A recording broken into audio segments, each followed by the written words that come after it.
మాకు జీతాలు సరిపోకుండా మా మా మా పిల్లలు చిన్న పిల్లల్ని కూడా మేము హాస్టల్లో పెట్టి పోషిస్తున్నాం.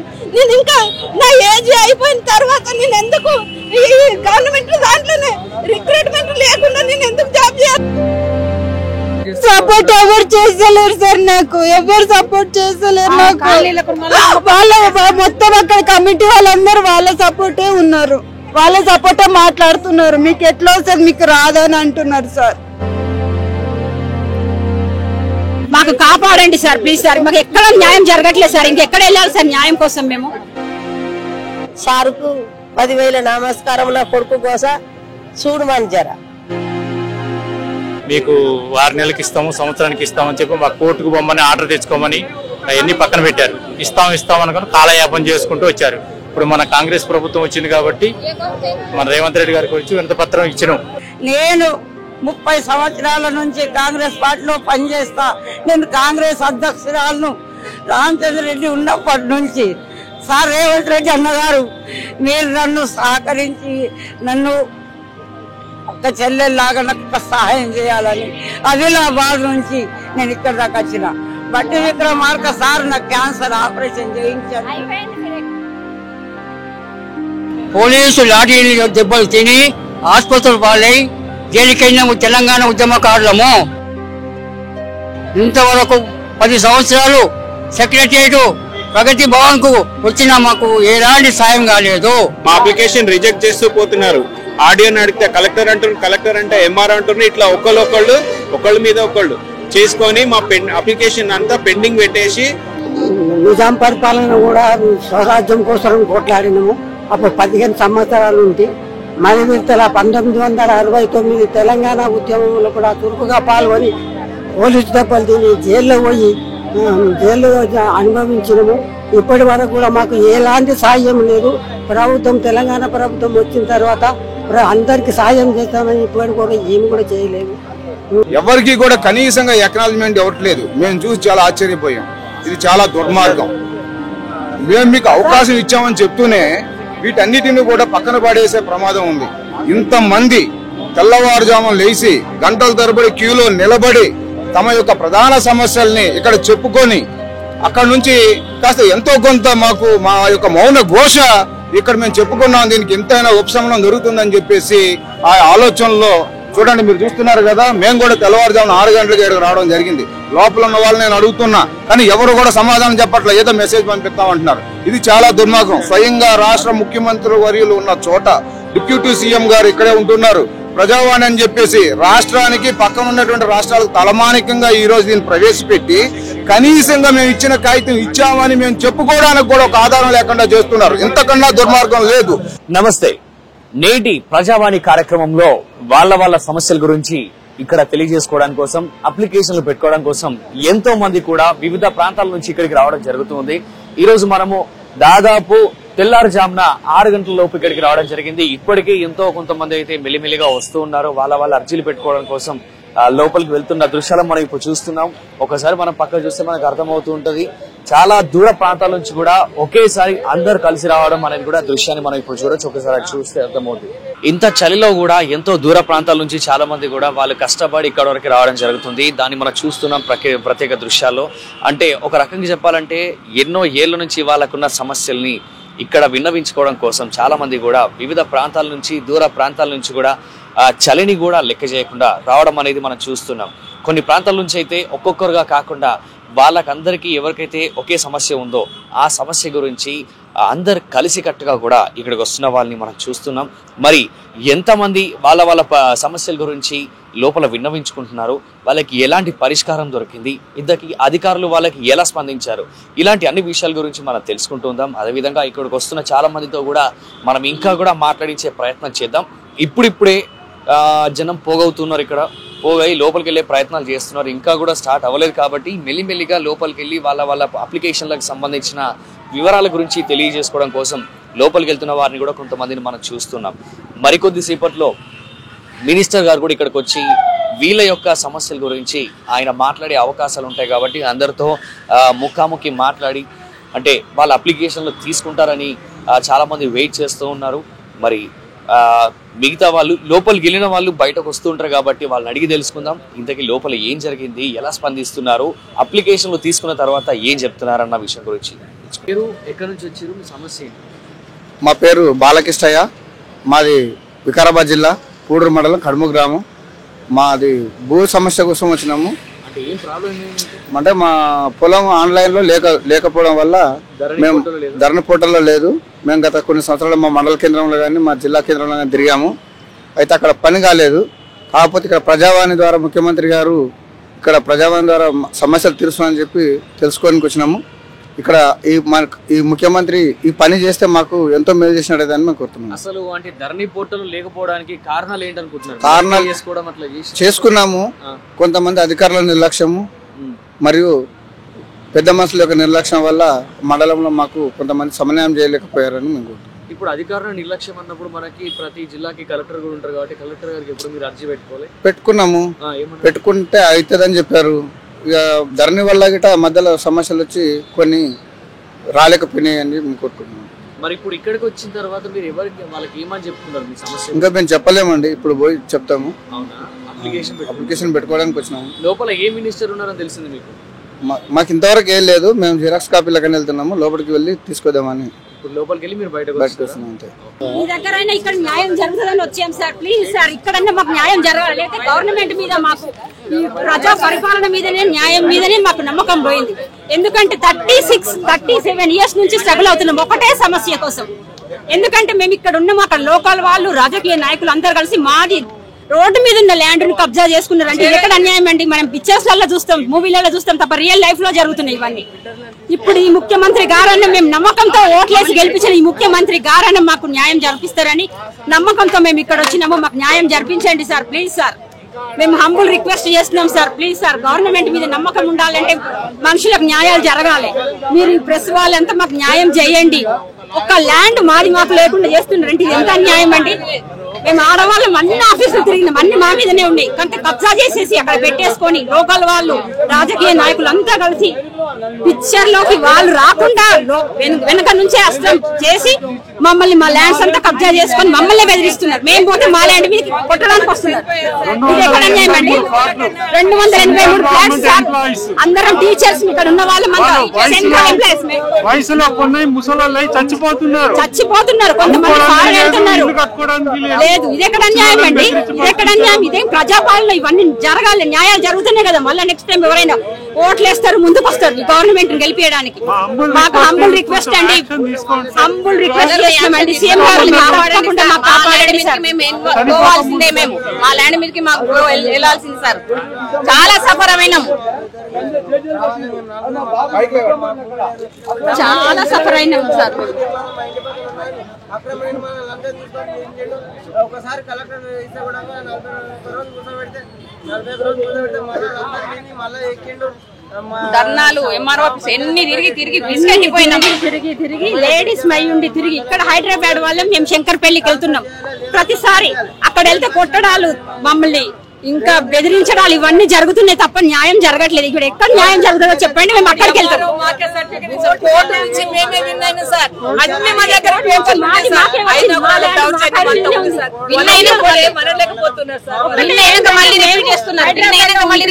ఇక్కడ ఉండరు వీళ్ళు అని లోకల్ వాళ్ళు రాజకీయ నాయకులు అందరు కలిసి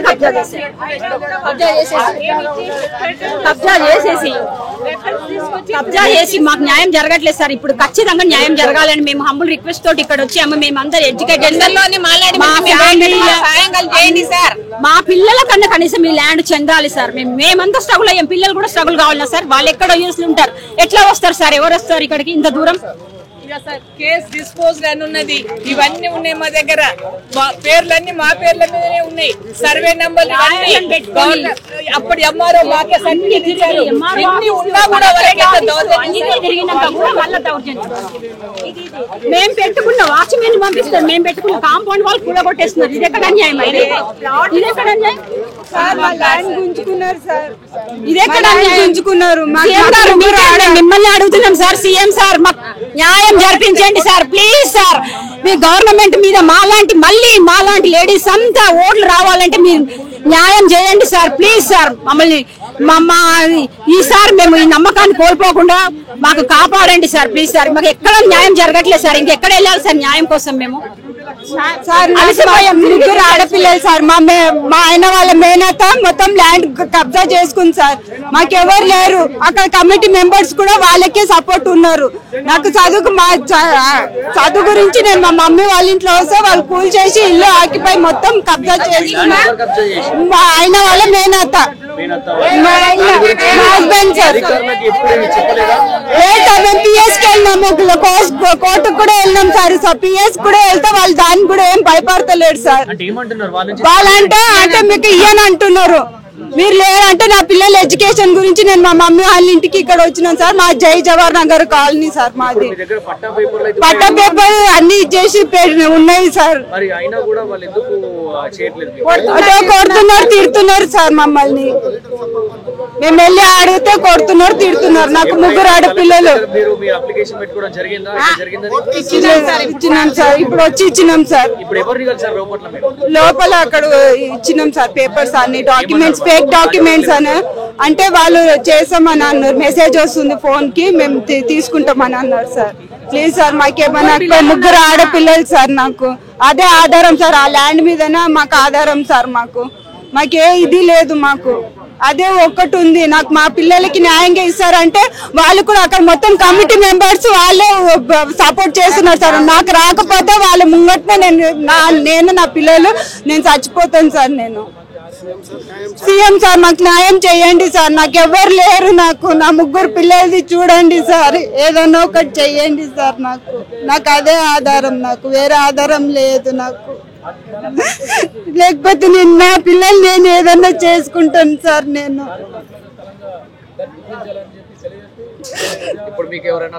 సపోర్ట్ ఎవరు చేస్తలేరు సార్. నాకు ఎవరు సపోర్ట్ చేస్తలేరు. నాకు వాళ్ళ మొత్తం అక్కడ కమిటీ వాళ్ళందరూ వాళ్ళ సపోర్టే ఉన్నారు, వాళ్ళ సపోర్టే మాట్లాడుతున్నారు. మీకు ఎట్లా వస్తుంది, మీకు రాదని అంటున్నారు సార్. మీకు రాదనడానికి మీ దగ్గర వాళ్ళు ఎందుకు అంటారంటే మీ దగ్గర ప్రూఫ్లు అయితే అంటే పట్టా పేపర్లు అయితే ఉన్నాయి కదా, ఏ రకంగా అన్ని డూప్లికేట్ ఫేక్ డాక్యుమెంట్స్ చేసుకున్నారు సార్. వాళ్ళు అన్ని ఫేక్ డాక్యుమెంట్స్ చేసి వాళ్ళ పేరు మీద చేసుకున్నారు వాళ్ళు. ఈ డాక్యుమెంట్లకు సంబంధించి ఇప్పుడు మీరేమన్నా ఇక్కడ మేము పెట్టారు, అన్ని సబ్మిట్ చేసినాం సార్. మాది ఒక రూమ్ ఇచ్చారు, అది కూడా కూల్ చేసారు సార్. కూల్ చేసి కట్టుకున్నారు వాళ్ళు మొత్తం. నా ముగ్గురు ఆడపిల్లలు, నేను మా ఆయన సార్.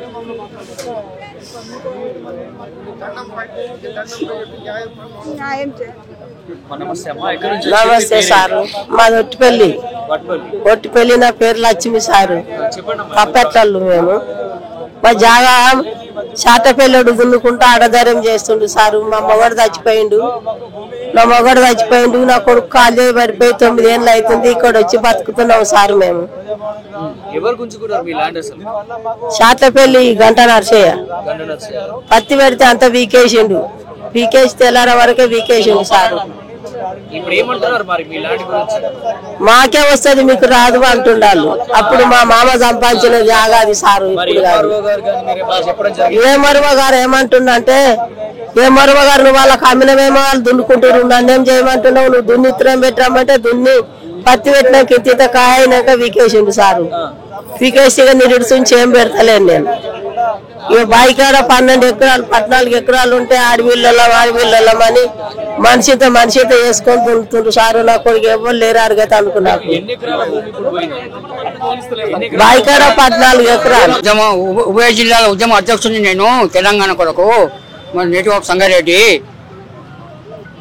69లో తొలి ఉద్యమంలో పాల్గొని పోలీసు లాఠీలు దెబ్బలు తిని ఆసుపత్రులు పాలై జైలుకైనా తెలంగాణ ఉద్యమకారులము. ఇంకా మోనయ్య ఉన్నాడు, రామతీర్థం ఉన్నాడు, చెప్పు సుగనమ్మ బిడ్డ. ఇంతవరకు 10 సంవత్సరాలు సెక్రటరియట్ ప్రగతి భవన్ కు వచ్చినా మాకు ఎలాంటి సాయం కాలేదు. అందుకని ఇప్పుడు గవర్నమెంట్ ఏం చేసిందంటే ప్రతి ఉద్యమకారులకు 250 గజాలు, ఒక ఉద్యోగము, ఒక పింఛన్ అని గవర్నమెంట్ డిక్లేర్ చేసినందుకు మేము ప్రజాభవన్లోకి వచ్చి మా దరఖాస్తులు అక్కడ సబ్మిట్ చేసాము. అందరూ 75 సంవత్సరాల నుండి 65 సంవత్సరాలు 75 సంవత్సరాల ఉద్యమకారులము. ఇంతవరకు ఎలాంటి సాయం కాలేదు మాకు ఉద్యమకారులు. అందుకే మీ ప్రెస్ వాళ్లకు ధన్యవాదాలు చెప్పుకుంటూ మీరు ఈ విషయాన్ని మీ గవర్నమెంట్ తెలియపరచాలని కోరుతున్నాను. ఇప్పుడు మీరు అప్లికేషన్ పెట్టుకున్నారండి? ఇప్పుడు మీకు స్థలం కావాలని పెట్టుకున్నాం సార్. ఏమన్నారండి లోపల అధికారుల నుంచి? ఎలాంటి స్పందన వచ్చింది? అధికారులు ఏమడిగారంటే మీరు ఉద్యమకారులు ఉన్నప్పుడు మీరు దరఖాస్తు పెట్టుకోండి, 250 గజాలు డిక్లేర్ చేస్తాం. మేము చేసింది ఆల్రెడీ ఉన్నది. ఒక పింఛన్ విషయంలో కానీ జాబ్ విషయంలో కానీ కూడా మేము అక్కడ అలా విన్నపించుకున్నాం. పెన్షన్ కూడా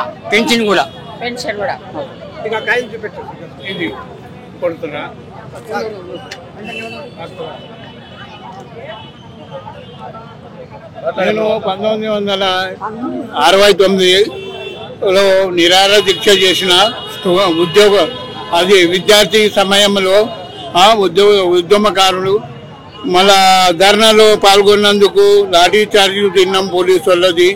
మళ్ళా దెబ్బలు తిని హాస్పిటల్లో పాల్గొన్నాము.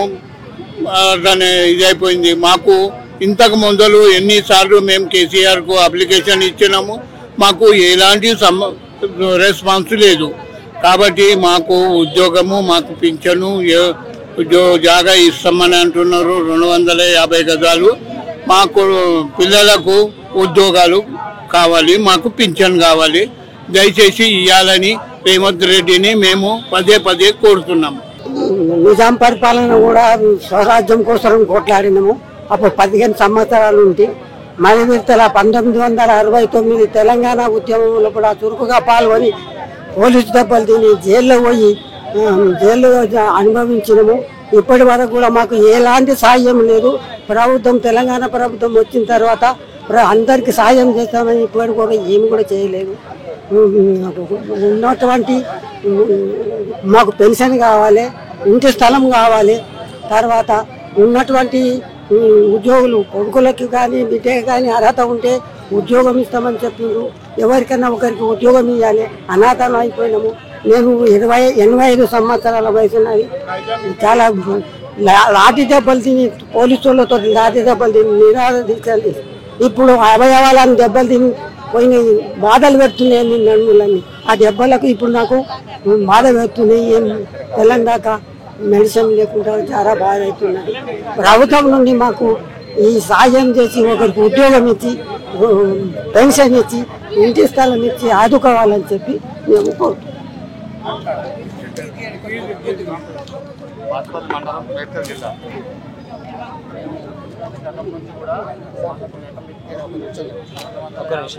జైలు 45 రోజులు, సబ్ జైలు మెదక్ 25 రోజులు, నిజామాబాద్ జైలు 45 రోజులు, గుల్బర్గా జైలు 2 రోజులు. అన్ని జిల్లాలో పోయినాం సార్. 1 సంవత్సరం జిల్లాలో గడిపినాం మేము. 1 సంవత్సరం జిల్లాలో గడిపినాం. అదే ఇంకా మీ తరపు నుంచి కూడా గవర్నమెంట్కి తెలియజేయాలని మేము మనవి చేసుకుంటున్నాము. మరి మేము చెప్పుకోదగింది ఏంటంటే ఎన్నో ఏండ్ల నుంచి మేము సెక్రటరీకి తిరిగినాము.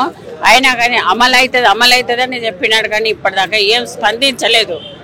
కనుక రేవంత్ అన్న మరి మాకు సపోర్ట్ చేసి మా ఉద్యమకారులకు న్యాయం చేకూరుస్తాడని వందనాలు తెలియజేస్తూ, మా అమ్మగారు చనిపోయినారు.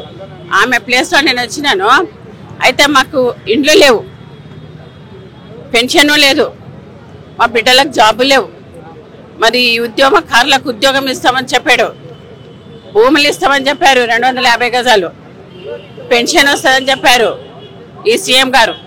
ఆ ఆశతోటే మేమంతా ఉద్యమం అందరం కలిసి సంతోషంతో వచ్చినాం ఆయన కలుద్దామని. ఆయన న్యాయంగా మాకు అందరికి చేకూరిస్తే శతకోటి వందనాలు రేవంత్ అన్నకు.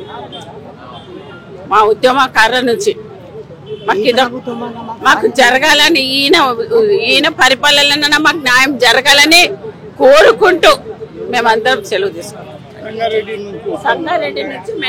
సంగారెడ్డి డిస్ట్రిక్ట్ సంగారెడ్డి నుంచే వచ్చినాం. గ్రామం మద్దిగుంటలో మా డాడీ లక్ష్మయ్య, మమ్మీ సయవ. దీనివల్ల మాకు ల్యాండ్ విషయంలో గొడవలు జరుగుతుంది సార్. దీనివల్ల ఎస్ఐ గారికి మేము అప్లికేషన్ ఇచ్చినాం, డిఎస్పీ దగ్గరికి పోయినాం, సిఏ దగ్గరికి పోయినాం, ఎవరు పట్టించుకోవడం లేదు సార్. ఈ ఎంఆర్ఓ దగ్గర పోయినాం మేడం సార్. దీనివల్ల మా భూమి కోసం ఎవరు సహకరించడం లేదు మేడం. దీనివల్ల మేము ఇక్కడ దాకా రావడానికి కుదిరింది. 10 రోజుల నుంచి 15 రోజుల నుంచి మేము దాచుకొని ఇంటి దగ్గరికి వెళ్తేనేమో కేసు చేయడం, మా మమ్మీని గుంజి కొట్టడము, ఎస్ఐ కానిస్టేబుల్ కొట్టడము, మా డాడీని కొట్టడము, 10 రోజుల నుంచి కొట్టడము, నన్ను కొట్టడము, నన్ను కేసు చేసింది సార్ ఆల్రెడీ ఒక్కోసారి. మరోసారి వచ్చిన తర్వాత భూమి గొడవలో చేసింది సార్, కబ్జా చేసింది సార్. దీనివల్ల మా పెద్ద బాబు వేరే వాళ్ళకి దొంగతనాలు అమ్మి సార్. అసైన్మెంట్ భూమి ఇది, దీన్ని మాకు గవర్నమెంట్ ఇచ్చిన భూమి. తాతల నుంచి మేము కబ్జాలో ఉన్నాం సార్. ఇది 2 ఎకరాల 15 గుంటల 30 గుంటల భూమిలో అది కబ్జా చేసింది సార్. కడిలు వాదిరు దొంగతనం అలా స్టేట్కి ఎట్టిపోతే గడపరలు గుడ్డలు బట్టి నడతామని భయపట్టిస్తారు సార్. దీనివల్ల మేము ప్రాణభయంతో ఇక్కడ రావడం జరిగింది సార్. ఇప్పుడు ఇంటికి పోదాం కానీ 3 సార్లు కాల్ చేస్తున్నాం సార్ ఎస్ఐ సాబ్. ఇప్పటికి 3-4 సార్లు ఫోన్లు అవుతున్నాయి సార్. దీనివల్ల భూమి అమ్ముకొని దొంగతనాలు నా భూమి అమ్ముకొని నా మీద రిటర్న్ కేసు చేస్తుంది సార్. అలాంటి 50,000 లంచం ఇమ్మని అడుగుతున్నాం సార్ రామారెడ్డి ఎస్ఐ గారు. ఇప్పుడు మీ భూమి మీద అన్నట్టుగా మీ దగ్గర పట్టా పేపర్లు అయితే ఉంటాయి కదా? ఉన్నాయి సార్, ఉన్నాయని చూపితే పట్టుకుంటే సార్. ఇదేంటి సార్, మా కేసు పడతలేదు సార్. ఇది ఉంది, పట్టా పాస్బుక్ ఉంది, ఇది ఉంది, మాకు అన్ని ఉన్నాయి సార్ ఆధారాలు. గవర్నమెంట్ ఇంద్రమ్మ కింద అప్పుడు ఇచ్చిన భూమి కాగితాలు కూడా పట్ట కాగితాలు ఉన్నాయి సార్. ఇగో సీఎం ఎస్ఐ గారికి మేము రాసిన కాగితం సార్, పట్టించుకోలేడు. ఎంఆర్ఓకు రాసిన మేడం కేసు చేయమని చెప్పింది సార్. ఇది డిఎస్పీ గారికి రాసినాం సార్. దీనివల్ల మాకు డిఎస్పీ గారు ఏమని స్పందించారు దీనిపైన? డిఎస్పీ గారు సీఏ గారికి రాస్తే సీఏ గారు పట్టించుకోవడం లేదు సార్. దీనివల్ల అందుకోసం ఎక్కడ మాకు న్యాయం జరుగుతుంది అని చెప్పేసి మేము ఇక్కడ రావడం జరిగింది సార్. ఇక్కడ అప్లికేషన్ పెట్టడం జరిగింది. దీనివల్ల మాకు బాగా ప్రాణ భయం ఉంది. ఇప్పుడు ఇంటికి పోవడానికి మాకు ప్రాణ భయం ఉంది. దీనివల్ల బాగా టార్చర్ చేస్తారు సార్. ఇంటికి వచ్చిన కానీ మేము ప్రాణంతో బతకనియం, చంపేస్తాం నిన్న అని చెప్పేసి ఊళ్ళో కొన్న వాళ్ళు ఈ ఎస్ఐ తోటి కట్టుకొని చెప్తారు. కొన్న వాళ్ళు చెప్తారు. కొన్న వాళ్ళు ఏమంటే బీజేపీ అధ్యక్షుడు ఉన్నాడు సార్ అక్కడ, రాజు గొల్ల ముత్యాల రాజు అనే వ్యక్తి. ఆ రాజు నేను ముంగడ అవుతున్నా నీకు ఎందుకు భయం అని చెప్పేసి నా మమ్మల్ని పాంచడానికి రెడీ అవుతారు సార్. గడపలు గుడ్డలు పట్టుకొని ఉన్నా సార్. వీడియోస్ ఉన్నాయి సార్ మా దగ్గర. ఎస్ఐ పట్టించుకోవడం లేదు సార్. బయటకు వెళ్ళకూడదు, లేడ కొట్టి కేసు చేస్తున్నారు సార్. ఇప్పటికి 2-3 సార్లు ఫోన్లు వచ్చినాయి సార్. ఇప్పటికి మాకు ఫోన్ నెంబర్ నేను ఆడలేదు సార్. ఇప్పటికి కాదు ఫోన్ ఇప్పుడు లేస్తే మాట్లాడతారు సార్. ఇప్పుడు మిమ్మల్ని కొట్టిన మాట అయితే వాస్తవమేనా అంటే అది తెలుసా? తెలుసు సార్. మా అమ్మ లంగకడికి దింపారు సార్. నేను తప్పించుకుని ఊరికేసిన సార్. అవతల పడ్డ మా అమ్మని దొరికించుకున్నారు సార్. రోజు వచ్చి కొంగబట్టి గుంజితే నేను అన్న ఈ 6 గంటలకు నేను రాను, ఏసై రమ్మను, నేను పొద్దుగాల వస్తా కానీ నేను రాను అని చెప్పిన.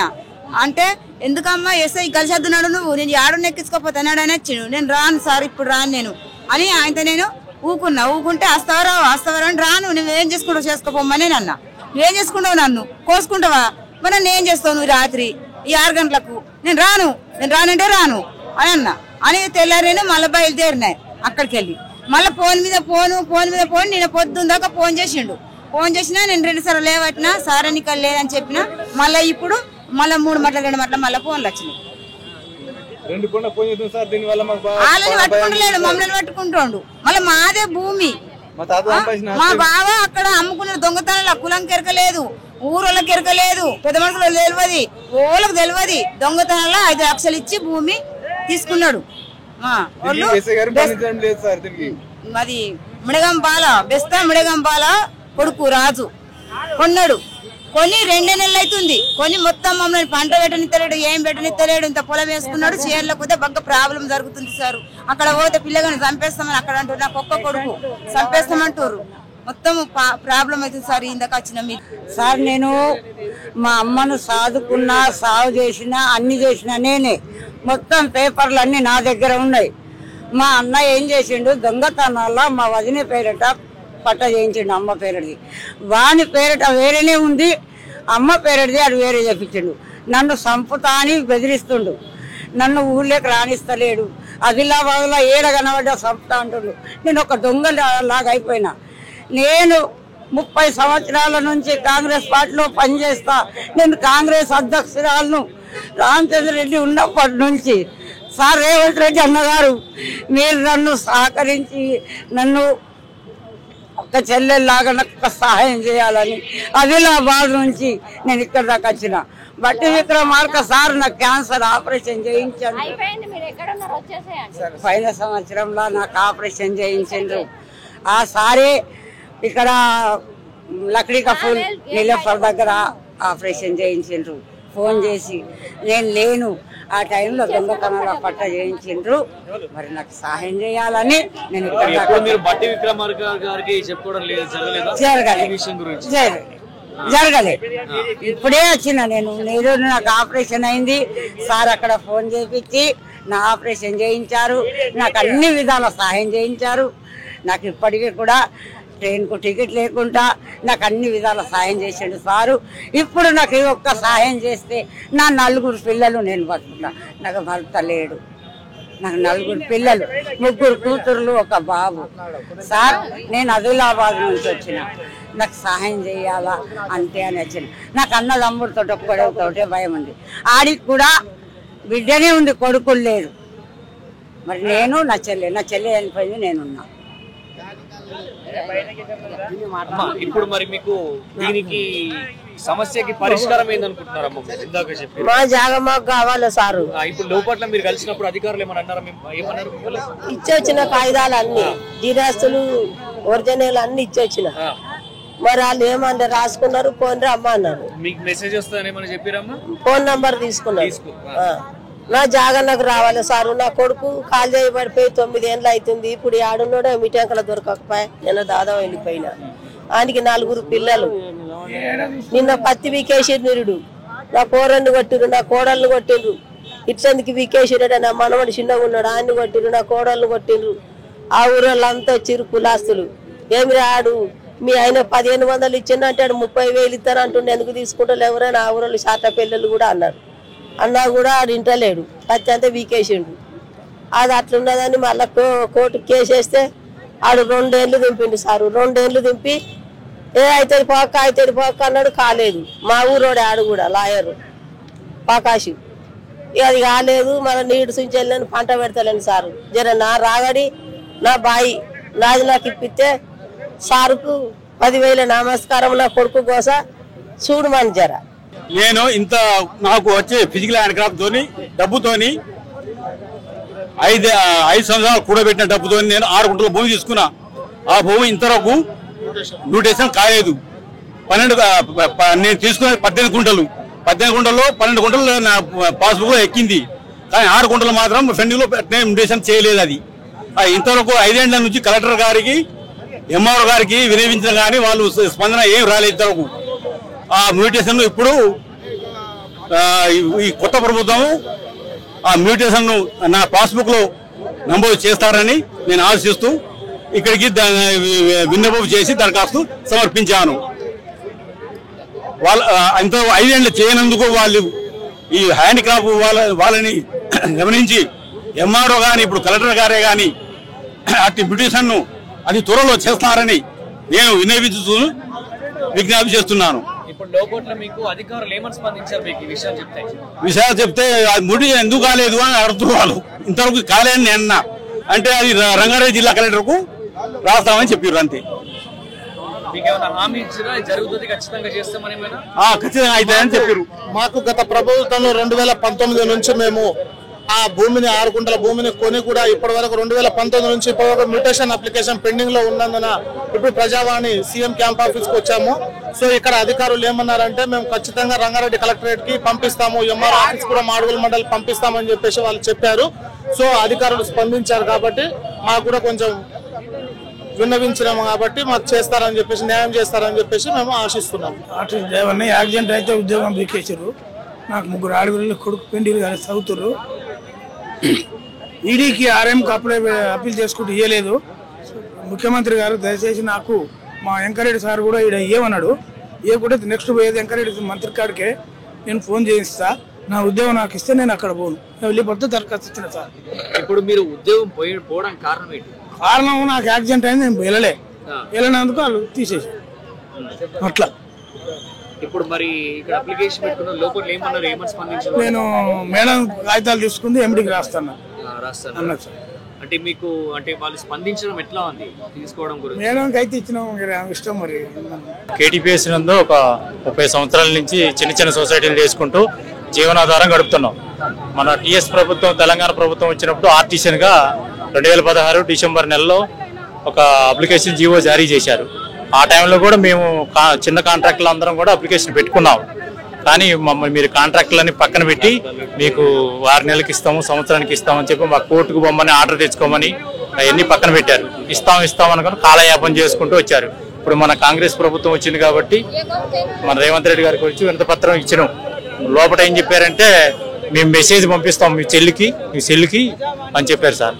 అయితే ఇప్పుడు మెసేజ్ పంపిస్తామనంటే విద్యుత్ చౌదా పంపిస్తామని అప్లికేషన్ ఆల్రెడీ మా ఆన్లైన్ కోర్టు ఆర్డర్లు అన్నీ కూడా మా సొసైటీ చేసినటువంటి డిఆర్ఓ గారు, మా కొత్తగూడెం జిల్లా కలెక్టర్ గారు ఆర్డర్ కాపీలు ఇచ్చిండు మాకు. వీళ్ళు కూడా సొసైటీలో కాంట్రాక్టర్, సెక్రటరీ ఒక నెంబర్గా పనిచేస్తున్నారు. వాళ్ళకు కూడా ఆర్టిజన్గా ప్రకటించమని మేము తిరిగి 10 సార్లు మమ్మల్ని ఫస్ట్ టీఎస్ ప్రభుత్వం ఉన్నప్పుడు మమ్మల్ని ప్రగతి భవన్లోకి ఎంటర్ కూడా కానీ 10 సార్లు వచ్చినాం. ఇప్పుడు దయచేసి లోపల తీసుకున్నారు అప్లికేషన్ పంపిస్తామన్నారు. విద్యుత్ చౌదా మెసేజ్ పంపిస్తామన్నారు. ఇక జరగబోయే ప్రభుత్వం గురించి ఎదురు చూడాలా, అది మా అభిప్రాయం. మళ్ళీ రమ్మన్నట్లే మనం చెప్పారా లేకపోతే మీ సెల్కి మెసేజ్ వస్తుందామని చెప్పారు. ఇక దాన్ని బట్టి మేము ఏం చేయాలనేది ఆలోచించాలి. పేరు టిడి ముత్తుస్వామి పిల్లే. ఆయన second world war ex service men. మాకు డిఫెన్స్ కోటాలో second world war ex service men వాళ్ళకి 10 acres ల్యాండ్ అసైన్ చేశారు. 64లో అసైన్ చేశారు. పాస్బుక్ ఇష్యూ చేశారు. మేము కల్టివేషన్ చేసాం. మళ్ళీ ఆ తర్వాత పరిస్థితుల వల్ల మేము చేయలేదు. ఇప్పుడు ఏంటంటే మాకు ధర్నీలో పెట్టుకోమన్నారు. 2000 లెటర్ వచ్చింది కలెక్టర్ నుంచి ధర్నీలో పెట్టుకోమని, అప్డేట్ చేయమని. ధర్నీలో పెట్టుకున్నాము. మా సర్వే నంబర్ అప్డేట్ అయింది, ధర్నీలో అంతా అయింది. పాస్బుక్ మాత్రం రావట్లేదు. మా అప్లికేషన్ రిజెక్ట్ చేస్తూ పోతున్నారు. ఆర్డీఓని అడిగితే కలెక్టర్ అంటారు, కలెక్టర్ అంటే ఎంఆర్ అంటున్నారు. ఇట్లా ఒకళ్ళ మీద ఒకళ్ళు చేసుకొని మా అప్లికేషన్ అంతా పెండింగ్ పెట్టేసి ఇప్పుడు కూడా మా ధర్నీలో రిజెక్ట్ అని చూపిస్తుంది, పెండింగ్ విత్ కలెక్టర్ అని చూస్తుంది.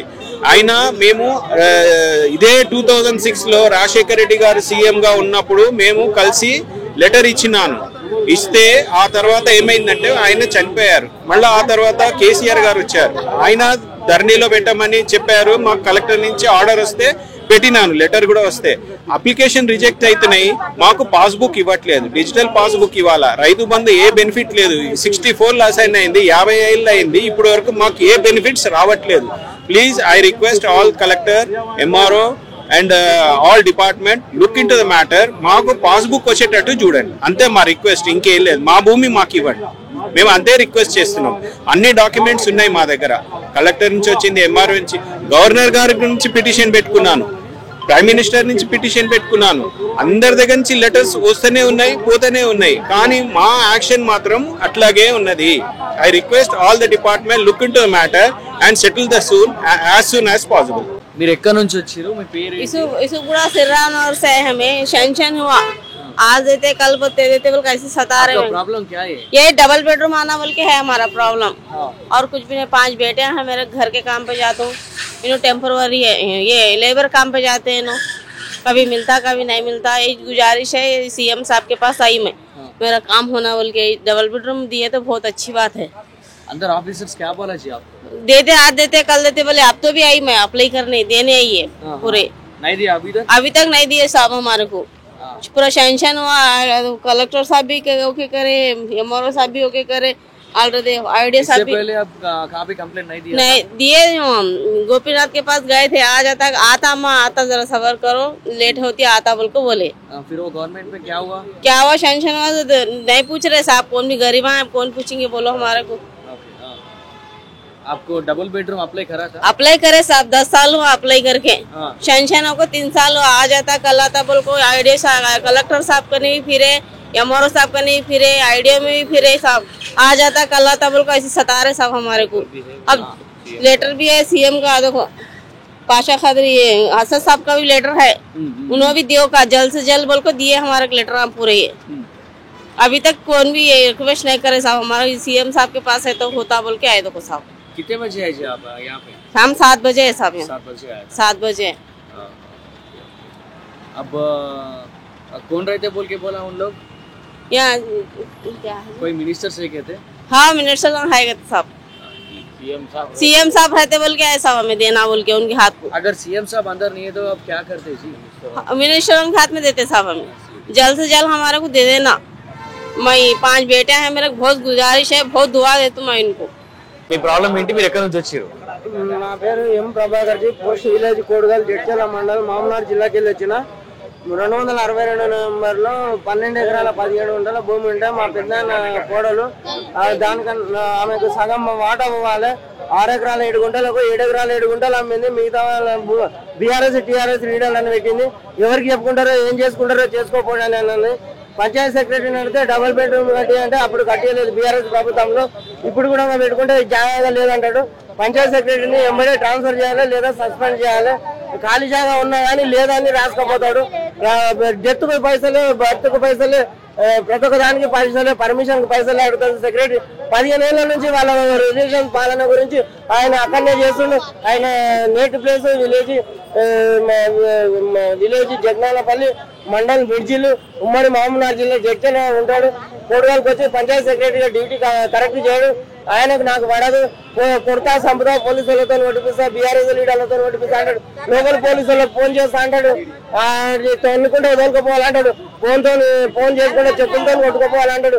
రవీందర్ రెడ్డి గారిపై కఠిన చర్య తీసుకోవాలి. కలెక్టర్ కూడా అప్పుడున్న వెంకటరావు గారు కలెక్టర్ ఇంత పూర్తి చర్య తీసుకోలేదు. నేను రేవంత్ రెడ్డి దగ్గర ఈ భూమి గురించి ఈ భూ సమస్య చేస్తానని ఏడి మహబూబ్నగర్ జిల్లా ఏడి సర్వేకి పెట్టమని చెప్పిన వాళ్ళు అర్జీ తీసుకున్నారు. కానీ నాకు ఎలాంటి రిసిప్ట్ ఇవ్వలేదు. మేము 4 అన్నదమ్మున్నాము. మా అమ్మ ముసలామె, మా తమ్ముడు చనిపోయాడు. మాకు ఇల్లు లేదు. ఇల్లు ఖాళీ స్థలం ఉంటే కూడా సెక్రటరీ లేదని రాసుకోపోతాడు.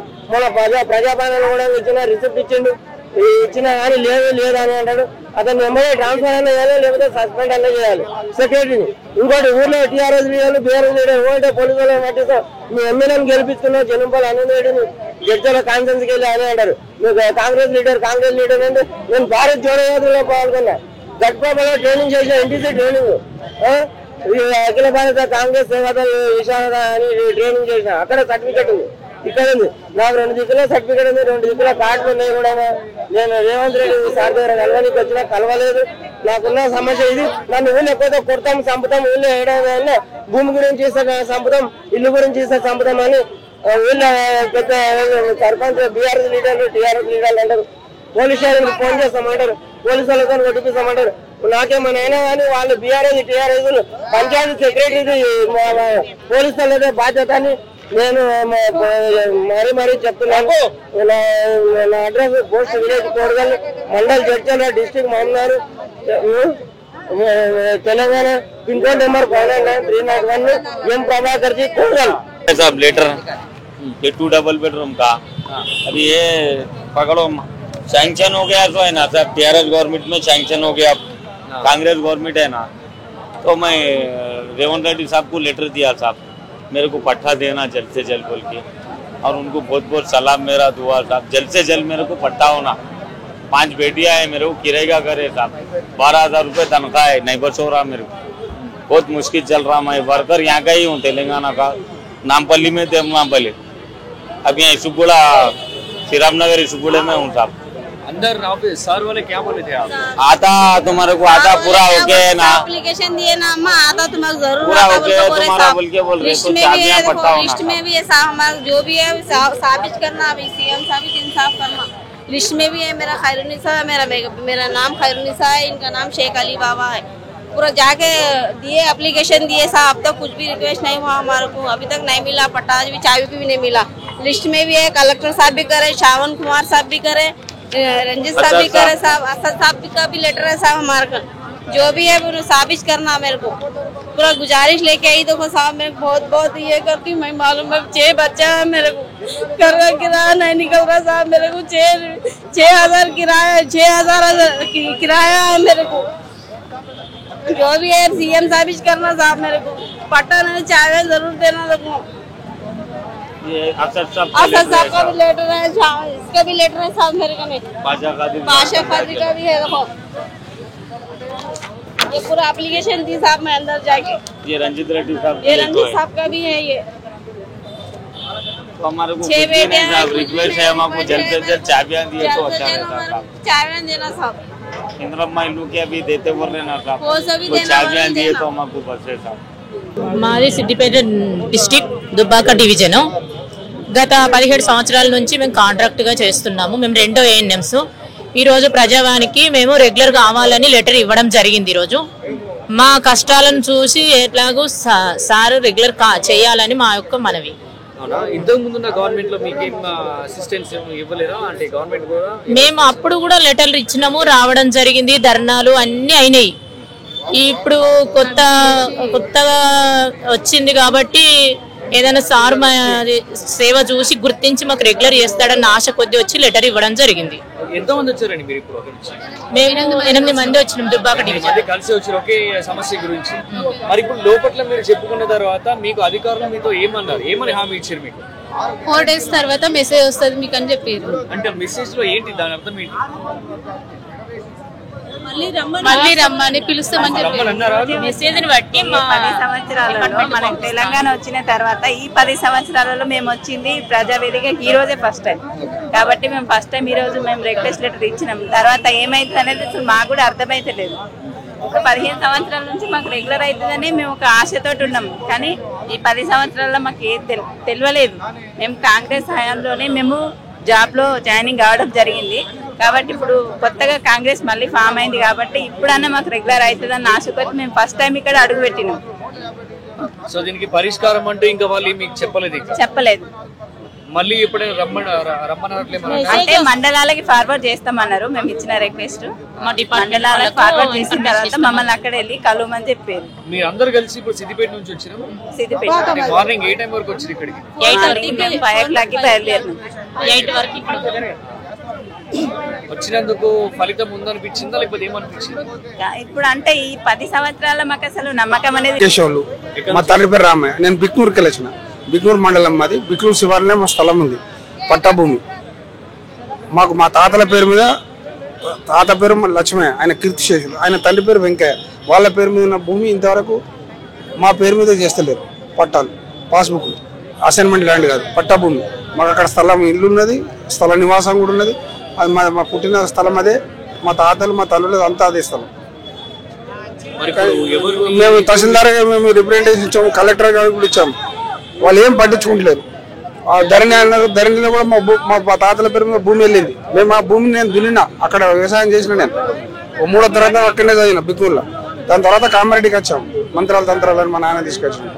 ఇప్పటికి మా భూమి మాకు అంత గుర్తు. మేము మొన్న సర్వే చేయించినాం. ఆ సర్వేలు కూడా మాకు నంబర్లు కూడా వచ్చినాయి అన్ని. వాళ్ళు చేస్తలేరు పాస్బుక్లు. వాళ్ళు పాస్బుక్ చేయడం లేదు. మా పేరు ఎంఆర్ఓ తహసీల్దార్ వాళ్ళకు కూడా ఇచ్చినా కానీ వాళ్ళు ఏం పట్టించుకుంటలేరు. వాళ్ళు ఏమంటున్నారు, చేస్తాం అని కూడా ఇప్పటికి నా 7-8 మంది తహసీల్దార్లు ట్రాన్స్ఫర్ అయిపోయింది. ఎందుకంటే మాకు వాళ్ళు ఏ అధికారం తింపడం ఆఫీస్ చుట్టూ తప్పించి ఏం లేదు. దీనికి కారణం ఏంటి? 7-8 మంది తహసీల్దార్లు కూడా చేస్తలేరంటే దానికి ఏంటి కారణం? కారణం అంటే రెవెన్యూ వ్యవస్థలో ఏమైందంటే సార్, ఏంటంటే పొద్దు నుంచి సాయంత్రం దాకా కూర్చోవడం, వాళ్ళ పనులు చేసుకోవడం. వాళ్ళకి తెలిసిన వాళ్ళతో ఏదైనా రాజకీయం ఉంటేనే, ఒత్తిళ్ళు ఉంటేనే వాళ్ళ పనులు చేస్తుంది. ఇప్పుడు ఈ ప్రభుత్వం వచ్చింది కానీ ఇది ఈ ద్వారా మాకు అవుతుందని 100% నమ్మకం ఉన్నది. ఈ కాంగ్రెస్ ప్రభుత్వంలో మాకు అవుతుంది, మాకు న్యాయం జరుగుతుంది. అందుకోసం ఇచ్చాం. ఈ 12-1 లోపల మెసేజ్ వస్తుంది మీ ఫోన్ నెంబర్ అని చెప్పారు ఈ రోజు. ఆ మెసేజ్ లో అంతా మీకు కోడ్ నెంబర్ ఇస్తాము. దాని ప్రకారం మీరు ప్రాసెస్ మేము ప్రొసీడ్ అవుతాము. మీరు అక్కడ మీకు మెసేజ్ కూడా ఇస్తాము, ఎప్పుడు వెళ్ళాలి, ఏం చేయాలి అనేది అంత ఒక పద్ధతిని జరుగుతుందని చెప్పారు. అదే నమ్మకం, మాకు విశ్వాసం ఉంది. నాకు మేము లోపల మినిస్టర్ అయితే లేదు, అఫీషియల్ లెవెల్లో కూర్చున్నారు. ఆయన చెప్పిండు, ఆయనే తీసుకున్నాడు అందరికి. ఆయన ఒక లైన్లు ఉన్నాయి, ఒక 10-12 లైన్లు. అందులో నాదొక లైన్. నాకు మంచి స్పందన వచ్చింది. నాకు నమ్మకం ఉంది. మాకు ఫామ్ దాన్ని తీసుకుని దాన్ని ఏమున్నది ఏం కథ అది ఏం లేదు. ఓన్లీ ఒక సిగ్నేచర్ తీసుకుంటాడు, ఫామ్ తీసుకుపోయి లోపల వేసుకుంటాడు. ఎందుకంటే నేను హ్యాండిక్యాప్ కాళ్ళు కింద హ్యాండిక్యాప్ కాళ్ళు, నాకు ఇల్లు లేదు, ఊళ్ళో జాగా ఉన్నది, రైతు బంధు వస్తలేదు. అదొకటి. మేము అన్ని ఫామ్లు చదువుకుంటాను. ఓన్లీ కింద సిగ్నేచర్, ఆయన సిగ్నేచర్, నా సిగ్నేచర్ కూడా లేకుండా ఆయన సిగ్నేచర్ పెట్టుకొని ఆలోచిస్తాడు. నేను కూడా ఎస్సీనే. యాగిలు వచ్చిన, నేను నార్సింగిలో వచ్చిన. నార్సింగ్ అంటే తూప్రాన్, మెదక్ జిల్లా. ఆగిలు వచ్చిన రాత్రి 3:30కు వచ్చిన. ఇక్కడికి బండి మీద 3:30కి వచ్చినాము. ఇద్దరం మా దోస్తులు వచ్చినప్పుడు అక్కడ మండలాభిలో ఇస్తే నాది 2 ఎకరాల 5 గుంటలు భూమి ఉంది. ఆ భూమి మన ఆయన దగ్గర నేను కొన్నా. సర్వే నెంబర్తో చెప్తా. బై 51 అది సర్వే నెంబర్. అక్కడ మండల ఆఫీసులు ఉంటే లేదు రేవంత్ రెడ్డి కొత్తగా వచ్చింది కదా హైదరాబాద్ పోయి పోయి చేపించుకోరు అంటే ఇప్పుడు ఊళ్ళో మండల ఆఫీస్ ఎందుకు పెడుతున్నారు? మళ్ళా పెట్టద్దు కదా. ఇప్పుడు నార్సింగ్ మండలం జిల్లా మెదక్. అక్కడ మెదక్ కలెక్టర్ అయిపోతే ఆయన అదే మాట అంటాడు. ఆయన కూడా ఏమంటాడు, అక్కడ ఆయన పెట్టిండు కదా మీరు ఆయనకి ఎవరు అంటే మేము అంత దూరంకి రావాలని ఏముంది మాకు. సరే, మనం ఇప్పుడు చూస్తున్నాము ఎంతో మంది కూడా వివిధ ప్రాంతాల నుంచి ఇక్కడికి వచ్చి ప్రజావాణిలో వాళ్ళ సమస్యల గురించి అప్లికేషన్లు పెట్టుకుంటున్న వాళ్ళని మనం చూస్తున్నాం. ఈ యొక్క సంఖ్య వారానికి విస్తృతంగా పెరిగిపోతున్న సమస్యల పరిష్కారం అయితే మనం ఇక్కడ చూస్తున్నాం. ఒక రకంగా చెప్పాలంటే పోయిన వారం కంటే ఈసారి కూడా చాలా మంది ఇక్కడికి రావడం వాళ్ళ సమస్యల గురించి ఇక్కడ అప్లికేషన్లు పెట్టుకున్న వాళ్ళని చూస్తున్నాం. ఒక రకంగా చెప్పాలంటే చాలా సందర్భాల్లో కూడా భూ కబ్జాలకి సంబంధించి వాళ్ళ అసెంట్ ల్యాండ్ల గురించి వాళ్ళ ల్యాండ్ల గురించి ఇక్కడ అప్లికేషన్లు పెట్టుకునే వాళ్ళు ఈ రోజు ఎక్కువ మంది వచ్చినట్లుగానే మనకు తెలుస్తుంది. ఇంకొక రకంగా చెప్పాలంటే ఇక్కడ పోలీస్ డిపార్ట్మెంట్ వాళ్ళు కూడా అందరినీ ఒక లైన్ లో పెట్టడానికి ట్రై చేస్తున్నారు. కానీ జనాలు ఎక్కువైపోయేసరికి అసలు ఎవరిని కూడా కంట్రోల్ చేయలేని పరిస్థితి కూడా మనకి ఇక్కడ కనిపిస్తుంది. ఒక రకంగా చెప్పాలంటే ప్రతి వారం కూడా వారానికి కూడా ఎంతో మంది పెరిగిపోతూ ఉన్నారు ఇక్కడ సమస్యల గురించి వస్తున్న వాళ్ళు. అందుకే చూస్తూ ఉన్నాం మనం ఇక్కడ పోలీస్ డిపార్ట్మెంట్ వాళ్ళు కూడా మీడియా బ్లాక్ లోకి వచ్చి అందరినీ కూడా ఒక ఆర్గనైజ్డ్ గా లోపలికి పంపించే ప్రయత్నం చేస్తున్నప్పటికీ కూడా ఈ యొక్క సిచ్యువేషన్ అనేది అదుపులో లేదన్నట్లుగానే అనిపిస్తూ ఉంది. ఒక రకంగా చెప్పాలంటే చాలా మంది లోపలికి వస్తున్న వాళ్ళు కూడా ఇంకా ఎంతో మంది లోపల ఉన్నారంట. వాళ్ళు కూడా వాళ్ళ సమస్యల గురించి మళ్ళీ ఇక్కడికి రావడానికి ప్రయత్నం చేస్తున్నారు. కానీ ఎక్కువ మంది కిక్కిరిసిపోయేసరికి పోలీస్ వాళ్ళు కూడా అట్నుంచే వాళ్ళని బయటకు పంపిస్తున్నట్లుగా అయితే మనకు కనిపిస్తోంది. కాంట్రాక్ట్ కార్మికుల ఐక్యత, కాంట్రాక్ట్ కార్మికుల ఐక్యత, కాంట్రాక్ట్ కార్మికుల పట్ల సింగరేణి యాజమాన్యం మండి వైఖరి, సింగరేణి యాజమాన్యం మండి వైఖరి, సింగరేణి కాంట్రాక్ట్ కార్మికుల జీవో నెంబర్ 22ను సింగరేణిలో శ్రమ దోపిడీ సిగ్గు సింగరేణిలో శ్రమ దోపిడీ, సింగరేణిలో శ్రమ దోపిడీ. సింగరేణి కాంట్రాక్ట్ కార్మికులు ఈ రాష్ట్రంలో 25,000 మంది నుంచి 30,000 మంది ఉన్నారు. వారి న్యాయమైన సమస్యలు పరిష్కరించాలని కోరుతూ ప్రజలకు కానీ ఎవరు కానీ న్యాయంగా చేయాలంటే కాంగ్రెస్ ప్రభుత్వం మంచిగా రావాలని మేము కాంగ్రెస్ ప్రభుత్వం తెచ్చుకున్నప్పుడు మేము ఏం చేయాలి? కరెక్ట్ ఫామ్లు మేము ఫస్ట్ రేవంత్ రెడ్డిని మేము చూసినాము. ఒక్కొక్క పేపర్ చదువుకుంటా ఒక్కొక్క పేపర్ చదువుకుంటా చేసుకుంటా అని అది మంచి ఎప్పుడైనా ఫస్ట్ వస్తే మంచి ఎప్పుడు సెకండ్ అప్పుడు మొత్తం వీళ్ళకి అప్పచెప్పేస్తే వాళ్ళు ఎందుకు ఇస్తారు? ఏం మెసేజ్ వస్తుంది, ఎంత మెసేజ్ వస్తుంది? ఇప్పుడు బీమా రైతు బీమా ఉన్నది, రైతు దసరా పథకం ఉన్నది, రైతు బీమా ఉన్నది, రైతు బంధు ఉన్నది, అన్ని ఉన్నాయి అందులో.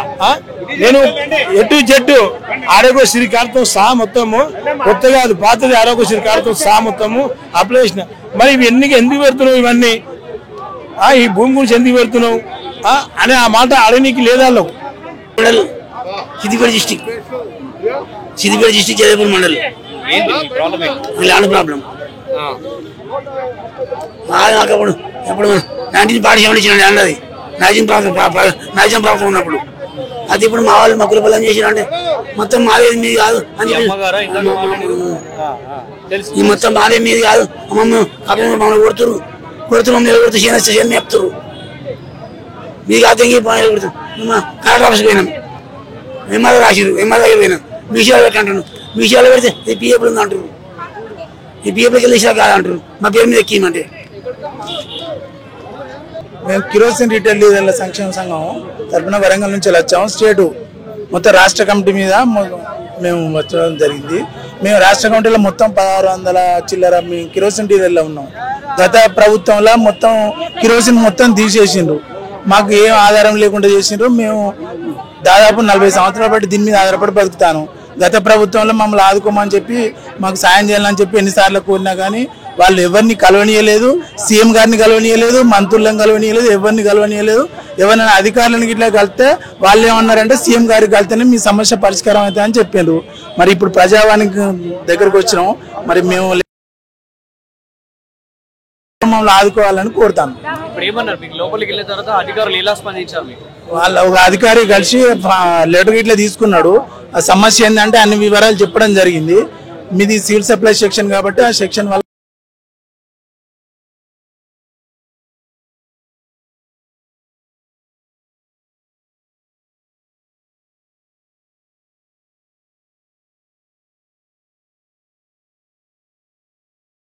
మినిస్టర్ వాళ్ళకు కూడా కలిసాం, ఏ మినిస్టర్ కూడా మమ్మల్ని పట్టించుకోలేదు.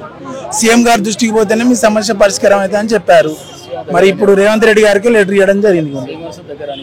మళ్ళీ తర్వాత రమ్మని ఎప్పుడైనా చెప్పారు మీకు మెసేజ్ పంపిస్తామని చెప్పారు.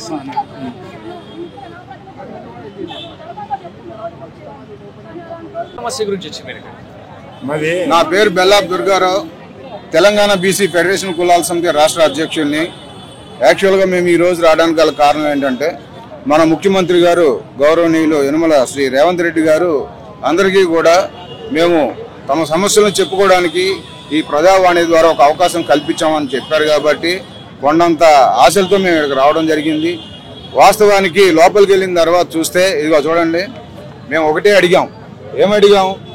తెలంగాణలో ఉమ్మడి రాష్ట్రంలో 11 ఫెడరేషన్లు ఉంటే ఆ ఫెడరేషన్లో భాగంగా నాయి బ్రాహ్మణ, రజక, వడ్డెర, సగర, భట్రాజు, బలిజ, బోయ, విశ్వబ్రాహ్మణ, కుమ్మరి, మేదరి, తర్వాత కల్లుగీత తదితర సామాజిక వర్గాల ఫెడరేషన్లు ఉంటే ఫెడరేషన్ లేని చిన్న చిన్న కులాలను కూడా గుర్తించి వాళ్ళకు కూడా ఫెడరేషన్లో స్థానం కల్పించమని చెప్పి మేము కోరడం జరిగింది. అందులో భాగంగా మేము లిఖితపూర్వకంగా జీవోలతో సహా కామారెడ్డి బీసీ డిక్లరేషన్ వివరాలతో సహా మా యొక్క సమస్యని దీని మీద పొందుపరిచి ఈరోజు వాళ్ళకి ఇవ్వడం కోసం మా కమిటీ నుంచి ముఖ్యంగా మేము రావడం జరిగింది. కానీ లోపల ఏం జరుగుతుంది? ఎవరికి కూడా కనీసంగా ఎక్నాలజ్మెంట్ ఇవ్వట్లేదు. మేము చూసి చాలా ఆశ్చర్యపోయాం. ఇది చాలా దుర్మార్గం. మేము మీకు అవకాశం ఇచ్చామని చెప్తూనే వీటన్నిటిని కూడా పక్కన పడేసే ప్రమాదం ఉంది. ఇంతమంది తెల్లవారుజామున లేచి గంటల తరబడి క్యూలో నిలబడి తమ యొక్క ప్రధాన సమస్యల్ని ఇక్కడ చెప్పుకొని అక్కడ నుంచి కాస్త ఎంతో కొంత మాకు మా యొక్క మౌన ఘోష ఇక్కడ మేము చెప్పుకున్నాం, దీనికి ఎంతైనా ఉపశమనం దొరుకుతుందని చెప్పేసి ఆ ఆలోచనలో చూడండి, మీరు చూస్తున్నారు కదా, మేము కూడా తెల్లవారుజామున 6 గంటలకు ఇక్కడికి రావడం జరిగింది. లోపల ఉన్న వాళ్ళు నేను అడుగుతున్నా, కానీ ఎవరు కూడా సమాధానం చెప్పట్లేదు. ఏదో మెసేజ్ పంపిస్తామంటున్నారు. ఇది చాలా దుర్మార్గం. స్వయంగా రాష్ట్ర ముఖ్యమంత్రి వర్యులు ఉన్న చోట డిప్యూటీ సీఎం గారు ఇక్కడే ఉంటున్నారు. ప్రజావాణి అని చెప్పేసి రాష్ట్రానికి పక్కన ఉన్నటువంటి రాష్ట్రాలకు తలమానికంగా ఈ రోజు దీన్ని ప్రవేశపెట్టి కనీసంగా మేము ఇచ్చిన కాగితం ఇచ్చామని మేము చెప్పుకోవడానికి కూడా ఒక ఆధారం లేకుండా చేస్తున్నారు. ఇంతకన్నా దుర్మార్గం లేదు. దీన్ని బీసీ ఫెడరేషన్ కులాల సమితి ఖండిస్తుంది. ఇది మన పబ్లిక్ కూడా దీని మీద స్పందించాలని నేను కోరుతున్నా. త్వరలోనే నేను సోమాజిగూడ ప్రెస్ క్లబ్ లో ప్రెస్ మీట్ పెట్టి మరి ఇక్కడ నిర్వహిస్తున్నటువంటి ఈ కార్యక్రమంలో భాగస్వాములైనటువంటి ఆ సమస్యల్లో తమ వినతి పత్రాలు ఇస్తున్నటువంటి ఎవరైతే బాధితులు ఉన్నారో వాళ్ళకి తక్షణమే ఒక అక్నాలజ్మెంట్ ఇచ్చి పంపించాల్సినటువంటి బాధ్యత ఉంది. అది చేసే వరకు కూడా మేము మా యొక్క నిరసన తెలియజేస్తామని ఈ సందర్భంగా మేము తెలియజేస్తున్నాం. మీరు అప్లికేషన్ పెట్టుకున్నప్పుడు మీకు ఒక మెసేజ్ వస్తుందని అన్నారు కదా, అదే అక్నాలజ్మెంట్ అని గవర్నమెంట్ కూడా చెప్తూ ఉంది. మరి దాన్ని ఏ రకంగా చూస్తారు సార్? ఇప్పుడు అక్నాలజ్మెంట్ మెసేజ్ వస్తుంది కాదని మేము అన్నాం. అది వచ్చిందో లేదో కూడా మాకు తెలియదు. అదంతా సెకండరీ. మేము కాగితం ఇచ్చినప్పుడు ఇచ్చిన దానికి రెస్పాన్సిబిలిటీ లేకుండా ఏదో కాగితం మేము ఏదో ఒక మెసేజ్ పంపిస్తామంటే మెసేజ్ ని మేము ప్రామాణికంగా తీసుకోము. మాకు కావాల్సింది ఏంటంటే మేము ఇచ్చినప్పుడు మా కళ్ళ ముందు మేము పుచ్చుకున్నామని మా యొక్క మనోధైర్యాన్ని కల్పిస్తూ తద్వారా మేము ధైర్యంగా ముందుకు వెళ్ళేటట్టుగా మాకు ఉండాలి తప్ప అరే ఈ కాగితం కూడా వాళ్ళు స్వీకరించినట్టుగా మా దగ్గర ఏ రకమైనటువంటి ఆధారం లేకుండా మేము పోతున్నామే, మాకు ఎంత బాధ కలుగుతుంది. ఆ మెసేజ్ సెకండరీ. అది వాళ్ళు ఎవరికి ఇస్తున్నారో ఎవరికి పంపించట్లేదో దాన్ని ప్రచారం చేసుకోవడం వల్ల ఉపయోగం లేదు. వచ్చినటువంటి ఎవరైతే బాధితులు ఉన్నారో బాధితుల్ని ఫిర్యాదులు స్వీకరించి వారు ఇచ్చినటువంటి అర్జీ మీద వారు స్వయంగా లిఖితపూర్వకంగా వారి యొక్క సిగ్నేచర్ చేసినట్లయితే తర్వాత దీన్ని మేము ఫాలోఅప్ చేసుకోవడానికి ఉంటది. ఆ మెసేజ్ ని ఎక్కడ చూపించాలి, అది ఎవరు చూడాలి, ఇది మంచి విధానం కాదండి. ఇప్పుడు మీకు లోపల ఉన్న వాళ్ళ స్పందన ఎలా అనిపిస్తుంది? అసలు వాళ్ళు మాట్లాడుతున్నారా? కనీసం కొంచెమైనా వాళ్ళకి అవగాహన లేని వ్యక్తులు అక్కడ కూర్చోబెట్టారు. వాళ్ళకి అసలు 4th క్లాస్ ఎంప్లాయీస్ పెట్టినట్టుగా నాకు అనిపిస్తుంది. వాళ్ళకి అవగాహన లేదు. వాళ్ళు అక్కడ మీరు ఫోటో దిగారు కదా అంటున్నారు, అంతా కూడా అపరిపక్వత్వంగా ఉంది. ఇక్కడ కావాల్సింది ఏంటి? ఒక సిస్టమ్. మేము కలెక్టర్ గారి దగ్గరికి వెళ్ళినప్పుడు అక్నాలజ్మెంట్ తీసుకున్నాం. గతంలో ప్రజావాణిలో మా దగ్గర ఉంది, మేము చూపిస్తాం. మేము వెళ్ళిపోయిన తర్వాత మాకు మెసేజ్ పంపిస్తాం అనే విధానమే కరెక్ట్ కాదు. రాష్ట్ర వ్యాప్తంగా ప్రజల్ని మరోసారి ఇబ్బంది పెట్టడం, ఇబ్బందికరమైన వాతావరణంలోకి నెట్టివేయడం జరుగుతోంది. మేము ఇప్పటికైనా సరే గౌరవ ముఖ్యమంత్రి వర్యులు మళ్ళీ పునరాలోచన చేసి తానున్న చోట తన ద్వారా ప్రారంభించబడిన ఈ యొక్క వాణి ఏదైతే ప్రజావాణి కార్యక్రమం ఉందో దానికి కనీసంగా ఇచ్చిన అర్జీలను మేము పుచ్చుకున్నట్టు వాళ్ళు పుచ్చుకున్నట్టు వాళ్ళకి మేము ఇచ్చినట్టు ఒక ఆధారం అయితే మాకు ఇమ్మని అడుగుతున్నాం. ఈ ఆధారం ద్వారా మేము నెక్స్ట్ ఫాలోఅప్ చేసుకొని మా సమస్యలు పరిష్కారం చేసుకోవడానికి మాకు ఒక అవకాశం ఉంటుంది. లేకపోతే గతంలో ఉన్న బీఆర్ఎస్ ప్రభుత్వానికి ఇప్పుడు ఉన్నటువంటి కాంగ్రెస్ ప్రభుత్వానికి పెద్దగా తేడా ఉంటుందని నేను అనుకోవట్లా. సింగరేణిల కాంట్రాక్టు కార్మికులుగా 2002 నుంచి పనిచేస్తున్నాము. 1200 జీతం నుంచి పనిచేస్తున్నాము. ఎస్సీ మాదిగోళ్ళము. ఈ సింగరేణిల కాంట్రాక్టు కార్మికులం అంటే మున్సిపాలిటీలా ఏం పని చేస్తారో అంటే రోడ్డు ఊడవడం, కాలువలు తీయడము, చెత్త ఎత్తిపోయడము, లాటరీలు జామ్ తీయడము ఇవన్నీ చేస్తున్నాము. అంటే ఒక నెలకు 1400 జీతం నుంచి 2002 నుంచి ఈ రోజు సింగరేణిల కాంట్రాక్ట్ కార్మికులుగా చేస్తున్నాం మేము. కానీ ఈ రోజు ఇప్పటికీ 10,000, 9,000 ఇస్తున్నారు. సింగరేణి లాభాలల్లో ఉన్నది. సింగరేణి బొగ్గు బావులు లాభాలల్లో లాభాల వాటలు, ఆ లాభాలల్లో సింగరేణి ఎంప్లాయీస్ కి లాభాల వాటలు ఇస్తారు. లాభాలు ఉన్నాయి. వాళ్ళకు 1,10,000 జీతం ఉన్నది. మేము అదే సింగరేణిలో పనిచేస్తున్నాము. కాంట్రాక్ట్ కార్మికులుగా మమ్మల్ని పెట్టిర్రు. ఈ రోజు మాకు రోజు 500 కూలీ కట్టిస్తున్నారు. ఈ సింగరేణిల కాంట్రాక్టులు అనేది పెట్టి కాంట్రాక్టులు బాగుపడతారు తప్ప సింగరేణి లాభాలు పొందుతుంది మాతోని. మేము సింగరేణి మాకు మాత్రం జీతాలు 9,000, 10,000 ఇస్తారు. ఆ 9,000, 10,000 మాకు సరిపోవట్లేదు. మా పిల్లలకు, మాకు, మా భార్యకు ఇప్పుడు మాకు హాస్పిటల్ ఖర్చులు లేవు. మాకు తిండికి సరిపోతలేవు. మాకు ఈ చదువులకు సాత్రాలకు దేనికి సరిపోతలేవు. అందుకే మేము ఈరోజు ముఖ్యమంత్రి రేవంత్ రెడ్డి మంచి పాలన జరుగుతుంది, కాంగ్రెస్ పార్టీ చేస్తారనే ఆశతోని మేము మాకు 25,000 జీతం పెంచాలి, పర్మనెంట్ చేయాలనే ఉద్దేశంతో మేము ఇక్కడికి రావడం జరిగింది. మా మెమోండాలు, మా కాగితాలు, మా ఫోటోలు మేము ఇవ్వడం జరిగింది. అదే దృష్టిలో పెట్టుకొని సింగరేణి కాంట్రాక్టర్ కార్మికులను పర్మనెంట్ చేయాలి, ఒక 25,000 జీతం అన్నా మినిమంగా ఇవ్వాలని. ఉప్పు, పప్పు, నూనె అన్నిటికీ రేట్లు పెరిగినాయి. మేము సింగరేణిలో కొత్తగూడెం, ఇల్లందు, మనుగూరు, శ్రీరాంపూర్, గోరికని, బెల్లంపల్లిలా అన్ని డివిజన్లలో కలిసి మన తెలంగాణ రాష్ట్రంలో ఒక 30,000 మంది ఉన్నాం. 30,000 మందిని ఊడిగం చేయిస్తుంది సింగరేణి కంపెనీ. లాభాల వాటా సింగరేణి ఎంప్లాయీస్ కి మాస్టర్ పడితే ఒక రోజుకు 3500 ఇస్తారు. మేము మాస్టర్ పడితే 470 రూపాయలు కట్టిస్తారు. అందుకే మాకు కూడా మాకు దయచేసి మాకు ఈ 25,000 మందికి మాకు న్యాయం చేయాలని రేవంత్ రెడ్డి సార్ దగ్గరికి వచ్చినాము. ఇదే కేసీఆర్ ప్రభుత్వము మిమ్మల్ని సింగరేణిల కాంట్రాక్ట్ కార్మికులు ఉన్నారు. ఆయన గెలవక ముందు సింగరేణిల కాంట్రాక్ట్ కార్మికులు ఉన్నారు. వాళ్ళకు తలకాయల మీద లేక మోకాళ్ళు ఉన్నదా, మిమ్మల్ని నేను అయితే పర్మనెంట్ చేస్తా అన్నాడు. ఈ రోజు వరకు మాకు ఇది వరకు మాకు పైసా పని చేయలే. మీరు సింగరేణిల కాంట్రాక్ట్ కార్మికులు లేరని అడిగినారు. అందుకే మేము ఈ రోజు ఇక్కడికి వచ్చినాం. కాబట్టి రేవంత్ రెడ్డి సారు ముఖ్యమంత్రి కాబట్టి మాకు సహకరించి మాకు జీతాలు పెంచుతారు అనేది మేము అనుకుంటున్నాం.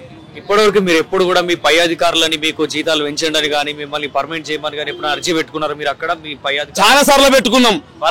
వాళ్ళ స్పందన ఏంటి? మా మీద 20 సంవత్సరాలు, మేము 21 సంవత్సరం ఇప్పటికి మేము చేయబట్టి మా మీద కొత్తగూడెం హెడ్ ఆఫీస్ అది సింగరేణికి. ఆ కొత్తగూడెం పైన లాఠీ చార్జీ చేసిరు పోలీసు వాళ్ళు. జిఎం ఆఫీసుల ముందు, ఏ డివిజన్ల ముందు, ఆ డివిజన్ల ముందు పోరాటాలు చేసుకుంటూ వచ్చినాం. 1400 జీతం ఉంటే ఈ రోజు 9,500 ఇస్తారు. మా భార్య పిల్లలు మేము ఎట్లా బతకాలి? మాకు ఆ భార్య పిల్లలకు హాస్పిటల్ ఖర్చు ఎట్లా కావాలి? వాళ్ళ చదువులకు ఎట్లా కావాలి?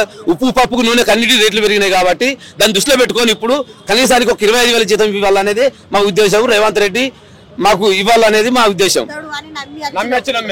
ఇప్పుడు ఎంతమంది వచ్చారు? మీరు మీ సైడ్ నుంచి మీరు కాంట్రాక్ట్ ఎంప్లాయీస్ ఇక్కడికి వచ్చారు కాబట్టి, సింగరేణి ఎంప్లాయీస్ వచ్చారు కాబట్టి ఇక్కడికి వచ్చిన వాళ్ళు 300 మంది ఉన్నారు. వచ్చినాం. భూపాలపల్లి డివిజన్ నుంచి, జయశంకర్ జిల్లా భూపాలపల్లి నుంచి 300 మంది ఇక్కడికి వచ్చినాం. మేము మొత్తం మా మెమోండం ఇచ్చేసినాం. ఇప్పుడు లోపల మీరు ఏ అధికారులను కలిసిరు? వాళ్ళు ఏమన్నారు మీతో? మాకు అధికారులు కలిసిర్రు. సరే మీది ఏం ప్రాబ్లమో ఇవ్వండి, మేము చూస్తాము, మేము పైకి తీసుకుపోయి మేము మెసేజ్ చేస్తాం సెల్లులకు అని చెప్పారు. అంటే మీరు వివరించినా లేకపోతే రాతపూర్వకంగా మాత్రం? రాతపూర్వకంగానే ఇచ్చినాము, వివరించినాం కూడా. ఎవరు లోపల మినిస్టర్ ఎవరన్నా? మినిస్టర్ ఎవరు లేరు. వాళ్ళే మామూలుగా వాళ్ళు అధికారులు ఉన్నారు. ఏ స్థాయి వాళ్ళు? కలెక్టర్ ఆ స్థాయి అది ఇది మాకు ఏం తెలియదు కానీ తీసుకున్నారు. వాళ్ళు ఏ స్థాయి అనేది తెలియదు. స్టాఫ్ ఉన్నారు.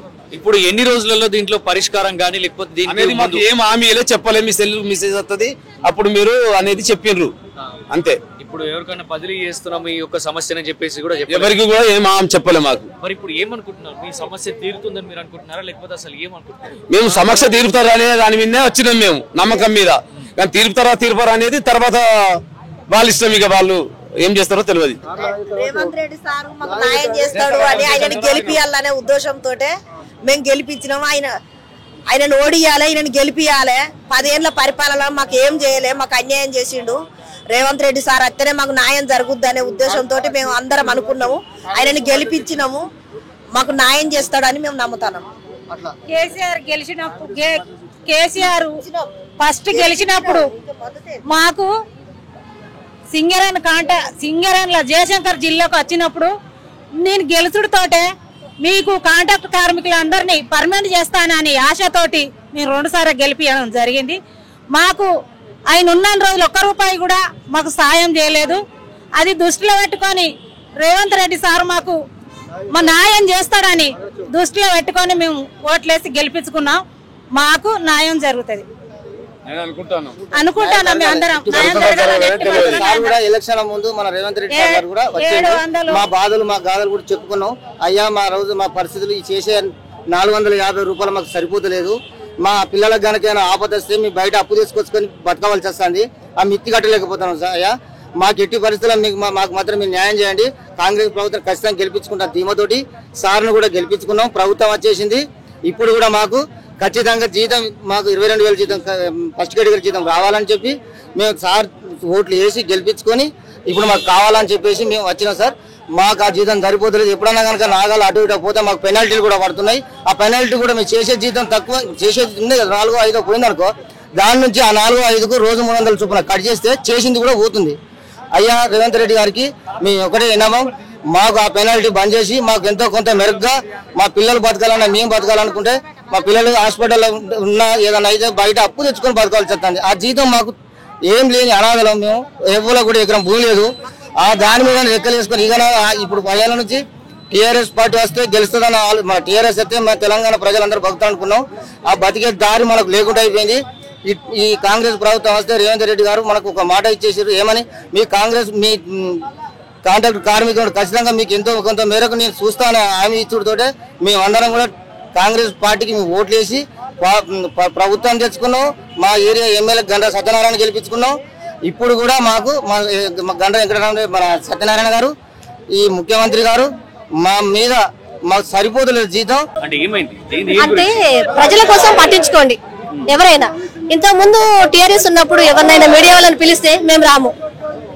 ఈ రోజు మేమే బయటకు వస్తే మీరేంటి మైకులు పట్టుకొని వస్తున్నారంటే కేవలం మన ఒకే ఒక్కరిలాగా రేవంత్ అన్న, ఒకే ఒక్కరి సినిమాలో అర్జున్ ఏ విధంగా చేశారో ఇంకా చేయాలి రేవంత్ రెడ్డి అన్న నేను మనస్ఫూర్తిగా కోరుకుంటున్నాను. నాకు కూడా అలాగే ఉంటది. అన్యాయం అంటే నేను అస్సలు సహించలేదు. నాకు అన్యాయం జరిగిందని కాదు, ఎవరు కాదు. అంతకుముందు వైఎస్ గారు ఉన్నప్పుడు కూడా ఆరోగ్యశ్రీ కోసం కూడా, అంతకుముందు ఆరోగ్యశ్రీ లేదు, ఒక యాక్సిడెంట్ చూసి పోలీసులు వచ్చేవాళ్ళు. ఎవరికైనా యాక్సిడెంట్ జరిగితే పోలీసులు కాదు కదా, డాక్టర్స్ రావాలని ఆయనకు ఒక 3 లెటర్స్ రాశాను. ఆ తర్వాత 2007లో ఆరోగ్యశ్రీ వచ్చింది. జనరల్ గా ఆయనకు చెప్పింది లెటర్స్ రాసింది నేనే వైఎస్ గారికి. ఇప్పుడు కూడా నేను రేవంత్ అన్నకి నా ఏమైతే ప్రజలకి కావాలో అవన్నీ నేను ఆయనకు రిక్వెస్ట్ చేస్తాను. ఇక్కడ వచ్చేది ఎవరికి వాళ్ళు వాళ్ళ సంఘానికో సొంత ప్రాబ్లమ్స్ కోసం వచ్చారు. నా సొంత ప్రాబ్లం తో పాటు సమాజంలో ఏం జరుగుతుంది అన్నొక్కడు ఇంత 4 కోట్ల మందికి హెల్ప్ చేయాలంటే, సమస్యలు తీర్చాలంటే కష్టమే. సో పల్లెల్లో, గ్రామాల్లో, మండలాల్లో, జిల్లాల్లో, నియోజకవర్గాల్లో పనిచేసే ప్రతి ఒక్కరూ పరిగెత్తి పనిచేయాలి. దానికి అన్న గుర్రస్వారీలాగా చేసి ముళ్ళు కట్ట పెట్టి మొత్తం ఆడుతూ ఉండాలి, ఆడిస్తూ ఉండాలి. ఈ అన్యాయాన్ని అసలు సహించను నేను, అన్న కూడా సహించొద్దు. అలాగే మీరు బేసికల్ ఏం చేస్తుంటారు? నేను ఖాళీగా ఉన్నాను. ఎందుకు ఖాళీగా ఉన్నానంటే నా పైన 2018లో మా ఊరు అంటే మద్దమర్లో దర్శనానికి నేను మా అక్కయ్య వెళ్తే ఇలా తల వంచినప్పుడు శటకోపం తీసుకొని గట్టిగా కొడితే శబ్దం వచ్చేంత. అప్పటి నుంచి నాకు ఇప్పటి వరకు హెల్త్ ప్రాబ్లమ్స్ ఉన్నాయి. తినడానికి తిండి కూడా లేకుండా కష్టపడుతున్నాం అన్నమాట. ఇప్పుడు కూడా హాస్పిటల్కి వచ్చినామన్నా ఇలాగా అంటే బాడీ పార్ట్స్ అనేవి పనిచేయవు. దాని పేరు ఫంక్షనల్ డిసార్డర్ అంటారు. సో వాళ్ళు చాలా తప్పించుకున్నారు. మా దగ్గర పోలీసులు వాళ్ళకి చాలా సపోర్ట్ చేశారు. దానికి మేము చాలా కష్టపడ్డాము. బ్రెయిన్ స్ట్రోక్ వచ్చిందంటే జనరల్ గా ఏడవద్దు అనుకున్నాను, ఏడవను. ఎక్కడ పడితే అక్కడ పడిపోతాను అనమాట. దీనికోసం అన్నయ్య ఎలాగో 2 times నాకు హార్ట్ అటాక్ వచ్చింది. జనరల్లీ 2 times కోమాకి వెళ్ళి వచ్చిన. అయినా నన్ను చూస్తే మీరు గుర్తుపట్టలేరు. ఇప్పుడు కూడా ఈ చెయ్యి భాగం కానీ ఈ చెయ్యి స్టక్ అయిపోయి 6 months అవుతుంది. ఎన్నైనా కూడా తట్టుకొని నేను బ్రతుకుతా. నా కోసమే కాదు జనాల కోసం కూడా తప్పకుండా నేను పోరాడుతానా. మీరు కూడా ఏమైనా హెల్ప్ చేయాలంటే ఎక్కువగా న్యూస్ వేయండి. మేమైతే సొంత ఇల్లు లేకుండా ఉన్నాము, రెంట్ హౌస్. ఇది బాగా ఇరిటేషన్ అవుతుంది. హెల్త్ పరంగా బాగాలేదు కదా, జనాలకి సమాధానం చెప్పుకోవడం, టైం అన్ని కట్టాలి కదా, ఇదంతా ప్రాబ్లం అవుతుంది. నా సమస్య కంటే జనాల సమస్య నేను ఒక చిన్న లీడర్ అయిపోతే చాలు. అందరినీ కబ్జా చేసేయాలన్నా, అందరికి అన్యాయం చేయాలా? అన్యాయం అనేది జరగద్దు. మనది సమన్యాయ పాలన ఉన్నటువంటి ప్రజాస్వామ్య వ్యవస్థగా తయారవ్వాలని నేను రేవంత్ అన్నకు మళ్ళీ చేస్తున్నాను. నాకు హెల్త్ బాగాలేదు కానీ నేను సపోర్ట్ గా ఉండి ఏదైనా చేసేదాన్ని.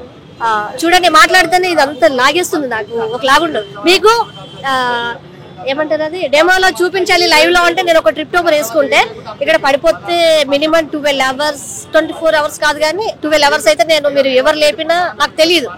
ఇంకా ఆ రోజు కూడా వస్తుందేమో. పోలీసులు మాత్రం ఎంత నిర్లక్ష్యంగా ఉంటారంటే, ఒకటి చెప్తా అన్న, కూర్చొని మాట్లాడుకుంటారు ఎస్ఐలు సిఐలు. సార్ అటెంప్టివ్ మర్డర్కి ఎంత తీసుకుందాం, మర్డర్ కేసుకి ఎంత తీసుకుందాం, ఇవన్నీ మీరు అల్లారా చూసాను నేను. మరి అప్పుడు ఏ రకంగా మరి వాళ్ళ రెస్పాండ్ ఏముంటుంది సార్? పెడతారు కదా కానిస్టేబుల్స్ ఉంటారు, లేడీ కానిస్టేబుల్ బయటకు వెళ్ళండి అమ్మా. వాళ్ళు కూర్చుండి టచ్ మొబైల్స్ తీసేయాలి. రేవంత్ అన్న నేను ఒక్కటి చెప్తున్నాను రిక్వెస్ట్ గా, లేడీ కానిస్టేబుల్ కి కీ ప్యాడ్స్ ఇవ్వండి. ఆల్మోస్ట్ జెంట్స్ కూడా వాళ్ళు టచ్ మొబైల్స్ పట్టుకొని ఏం చేస్తున్నారు? మాకు సీసీ కెమెరాస్ పోలీస్ స్టేషన్ లో పెట్టి మార్కెట్ లో పెట్టండి, వాళ్ళు ఏం చేస్తున్నారో కనబడుతుంది. బయట సీసీ కెమెరాస్ పెట్టి పోలీస్ స్టేషన్ లో చూడటం కాదు, వాళ్ళు చూడటం వల్ల మాకు దిగేది ఏమీ లేదు. మీరు ఇక్కడ నుంచి పంపిస్తారు. రేవంత్ అన్న వచ్చి ఏమన్నా చూస్తున్నారా, సీఎం వచ్చి ఏమన్నా చూస్తున్నారా? మేము చూస్తాం కదా, నేను చూస్తాను కదా, నేను ఇదే పని పెట్టుకుంటా. ఎందుకంటే టీఆర్ఎస్ ప్రభుత్వం ఉన్నప్పుడు ఇలా నేను నా క్రష్ చూపించాలన్నా కూడా అవకాశం లేదు. ఏ లీడర్ అడిగినా అన్న నేను కూడా ఏమైనా చేస్తాను, మీరు చేసేది ఏం లేదు. ఎక్కడ చూసినా కబ్జాలు, ఆల్మోస్ట్ మనుషులు కూడా కబ్జాలు చేసేవాళ్ళేమో. మంచి పని చేశారు ఓడించేసి, కానీ ఇది కరెక్ట్ కాదు. బస్సు డ్రైవర్ వాడుతున్నారా అండి ఫోన్? బస్సు డ్రైవర్ వాడుతున్నాడా? ఇంజన్ ఆన్ సెల్ ఆఫ్ కదా, అలాగే చెయ్యాలి, అలాగే చెయ్యాలి. వీళ్ళు కూడా తల పగిలిందా, బ్లడ్ వచ్చిందా, పోలీస్ స్టేషన్ వెళ్తే ఆ గుడి మూసేసినా పర్వాలేదు, వాళ్ళందరినీ కుక్కను గుంజుకొచ్చాడు, గుంజుకు రావాలి రోడ్ సింగరేణి డైరెక్టర్ గారికి చెప్తున్నానండి. మద్దమరి వెంకటేశ్వర టెంపుల్ ఉంటుంది, అది సింగరేణి టెంపుల్ అండి. అందులో అటెంప్ట్ మర్డర్ జరిగినా కూడా అందులో అన్ని ఆల్మోస్ట్ జరుగుతున్నాయి. దేవుడి మీద నాకు ఏమీ పగలేదు, కానీ మనుషులు ఇలాంటివి చేసి కూడా పూజలు పునస్కారాలు చేయడానికి ఈ విషయం చిన్నజీయర్ స్వామి వారికి కూడా తెలుసు. మరి ఎటువంటి యాక్షన్ తీసుకోలేదు. ఒకసారి ఈ మధ్య వెళ్ళి కూడా వస్తాము, వెళ్ళొచ్చి కూడా మళ్ళీ ఇక్కడికి ఏమన్నారో చెప్తామన్నా అంటే బయట పెట్టడానికి. ఈ రోజు రేవంత్ అన్న మీరందరూ ముందుకొచ్చారు. టీఆర్ఎస్ ప్రభుత్వంలో ఒక్క రాలే, అంతెందుకు పేపర్ లో రాయలేదు, అండ్ ఆ టీవీలో చెప్పలేదు, ఇవేవి చెప్పట్లేదు. అందరికీ న్యాయం జరగాలని చెప్పేసి నేను అంటున్నా. అన్నయ్య మీరు అందరూ కూడా అందరికి తీసుకొని వేయండి. సో సమాజం మారాలి అంతే.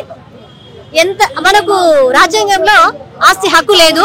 సో ఎంత సంపాదించాలి, ఎంత బ్రతకాలి, ఒక మనిషికి ఎన్ని ఇండ్లు ఉండాలి, అసలు ఇండ్లు లేకుండా ఎన్నిసార్లు అప్లికేషన్ చేసుకున్నామో, మా దగ్గర ఎన్ని లెటర్స్ ఉన్నాయో, నెక్స్ట్ టైం మళ్ళీ వస్తాము, వచ్చినప్పుడు అన్ని నేను అప్లికేషన్ రాసుకొని వస్తా. కానీ అందరు నా మనస్ఫూర్తిగా కోరుకుంటున్నాను, అందరికీ న్యాయం జరగాలి. అమాయకులకు అన్యాయం జరిగితే మాత్రం ఊరుకునే ప్రసక్తి లేదు. నేను నక్సలైట్ అంట, ఓకే అనుకోండి, నాకు బిరుదు అనుకుంటాను. ఆ గట్టు స్నేహం నుంచి నక్సలైట్ స్నేహ అనే పేరు వస్తే మంచిదే, ఏం పర్వాలేదు. నక్సలైట్లు కూడా మీరు పట్టించుకోండి, మీరు ఉన్నప్పుడు బాగుండేదంట. అప్పుడు మీరు నాకు తెలియదు, జనరల్లీ మీరు ఎవరైనా నన్ను మీట్ అయినా కూడా హ్యాపీ. నాకు సమాజం కోసం ఎవరైతే, అమాయకుల కోసం ఎవరైతే సపోర్ట్ గా ఉంటారో వాళ్ళంటే నాకు చాలా ఇష్టం. అంజీరైట్ కొడితే వస్తుందంటే నేను అప్పుడు వైఎస్ఆర్ కి రాశాను, ఆరోగ్యశ్రీ నేను డాక్టర్ అవ్వాల్సింది ఉండే, నా కోరిక 108 ఆరోగ్యశ్రీ ద్వారా తీర్చుకుంటాను.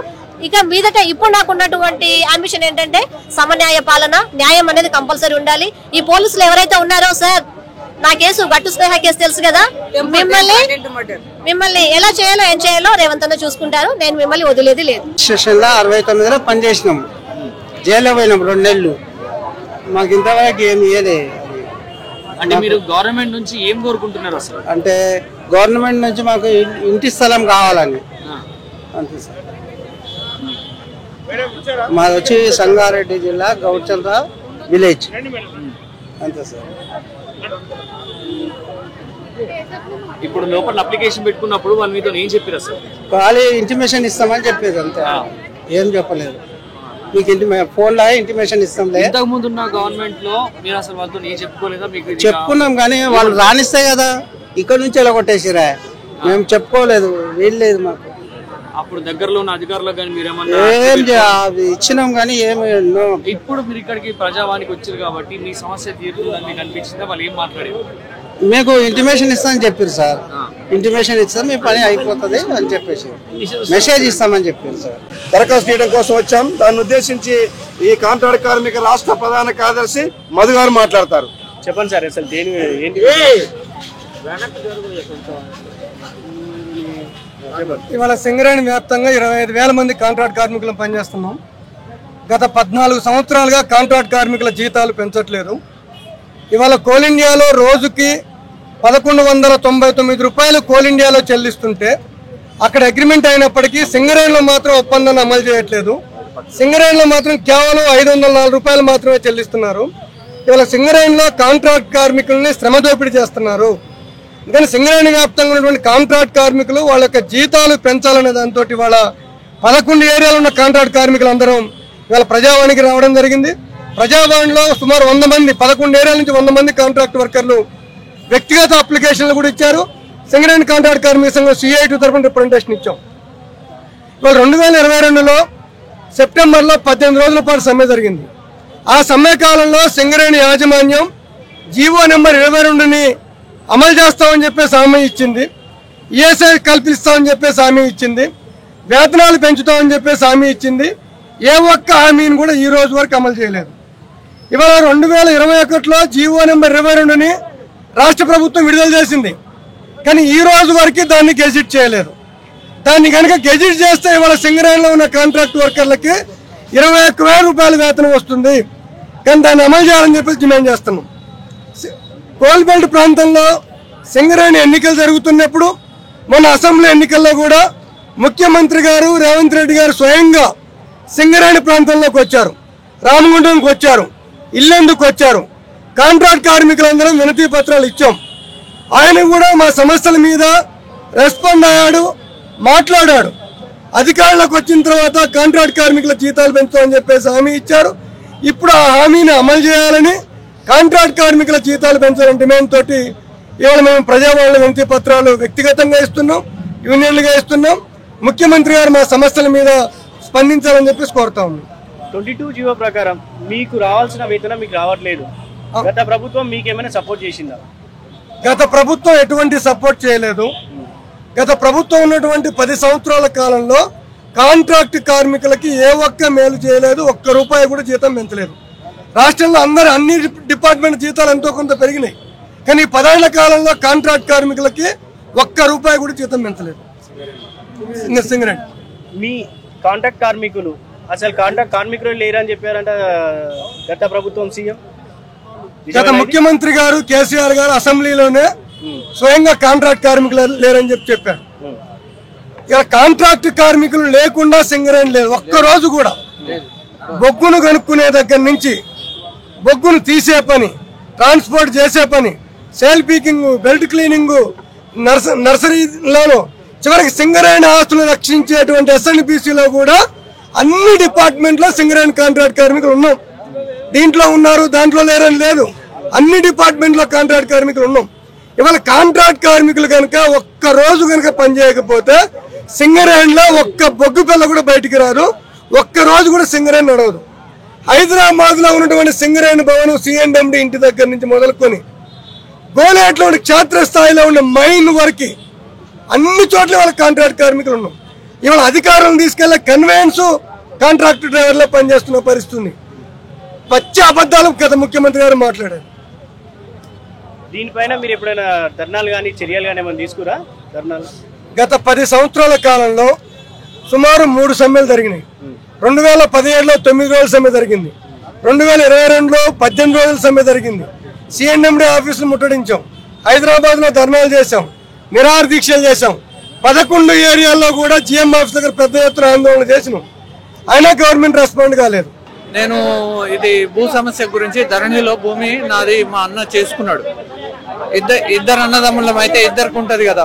మా నాయన భూమి సొంతంగా MRO వాళ్ళు ఊర్లోకి వచ్చి సర్వే చేసినప్పుడు ఫ్రీగా ఇద్దరికి చేస్తామని అతను ఒక్కడే చేసుకున్నాడు. ఇన్ని రోజులు కేసీఆర్ ధరణిలో పెట్టి ఎవరికి చేసుకోకుండా అన్నదమ్ములది పంచుకోకుండా చేసి ధరణిలో ఫిక్స్ చేసిండు. అదే మా అన్న లంచం ఇచ్చి ఫ్రీగా చేసేటప్పుడు MRO గారు ఊర్లోకి వచ్చి ఫ్రీగా చేసేటప్పుడు లంచం ఇచ్చి ఒక్కని పేరు మీద చేసుకున్నాడు. ఇప్పుడు రైతు బంధు కానీ దళిత బంధు కానీ ఏది పడ్డా, మోడీ పైసలు పడ్డా కానీ నేను అడిగితే నాకు ఇవ్వట్లేదు. దానికి నేను ఇస్తా అంటాడు కానీ ఇస్తలేడు ఇప్పటి వరకు. ఇప్పుడు నేను నా భూమి నా పేరు మీద కావాలని రేవంత్ రెడ్డి సార్ గారికి విన్నతం పేపర్లు ఇచ్చాను లోపల. కానీ అది నెరవేరుతుందని నా ఆశతోటి వచ్చినాను. ఇంతకుముందు 4 సార్లు వచ్చినాను, టైం అయిపోయిందని పంపించారు. అట్లానే నేను కొంచెం ఇది కేసీఆర్ మోడీ ఇది రేవంత్ రెడ్డి సార్ గారు కొంచెం మా బాధలు అర్థం చేసుకొని మా భూమి మాకు ఇప్పియగలరని विन्नपम చేసుకుంటున్నాం। साल पहले वो जमीन खरीदी थी, गांव से जमीन बेच के आई थी, अब फिर यहाँ आए, उसके बाद में मेरा आदमी मर गया, 7 साल हो गया। अब वहाँ हम जाते हैं तो उन लोगों जमीन नहीं मेरे को देते हैं, बोलते हैं जो करना है कर लीजिए, उनको नाम जयपाल रेड्डी है। अब मेरे को जमीन नहीं दे रहे हैं। अब मेरा आदमी मर गया, मैं घरों में काम करके कितना दिन जिएंगे? मेरे को ऊपी तो जाने की नहीं होता ना सर, मैं क्या करूँ बोलो? कोई कंप्लेंट किया जी आप पुलिस वालों को? पुलिस वालों के कंप्लेंट करे, पुलिस वाले कोई नहीं, हम लोग को सुनवाई तो नहीं कर रहे हैं। हम लोग गरीब है ना सर, हम लोग गरीब का कौन सुनता है? कोई नहीं सुनता है, इसीलिए बहुत आशा लेके इधर आई हूँ मैं। अब यहाँ पे कोई हाँ सीएम साहब के दिए हूँ। अंदर क्या बोले थे वो ऑफिसर वाले? कहाँ पे? अंदर कुछ नहीं बोले, ये मैं कंप्लेंट दिए हूँ सर। ये मेरे पास देखो पुरानी रजिस्ट्री है, रजिस्ट्री मेरे पुरानी है, नई भी दोनों है। ये देखो ये भी मैं भर दी हूँ, ये भी मैं भर दी हूँ।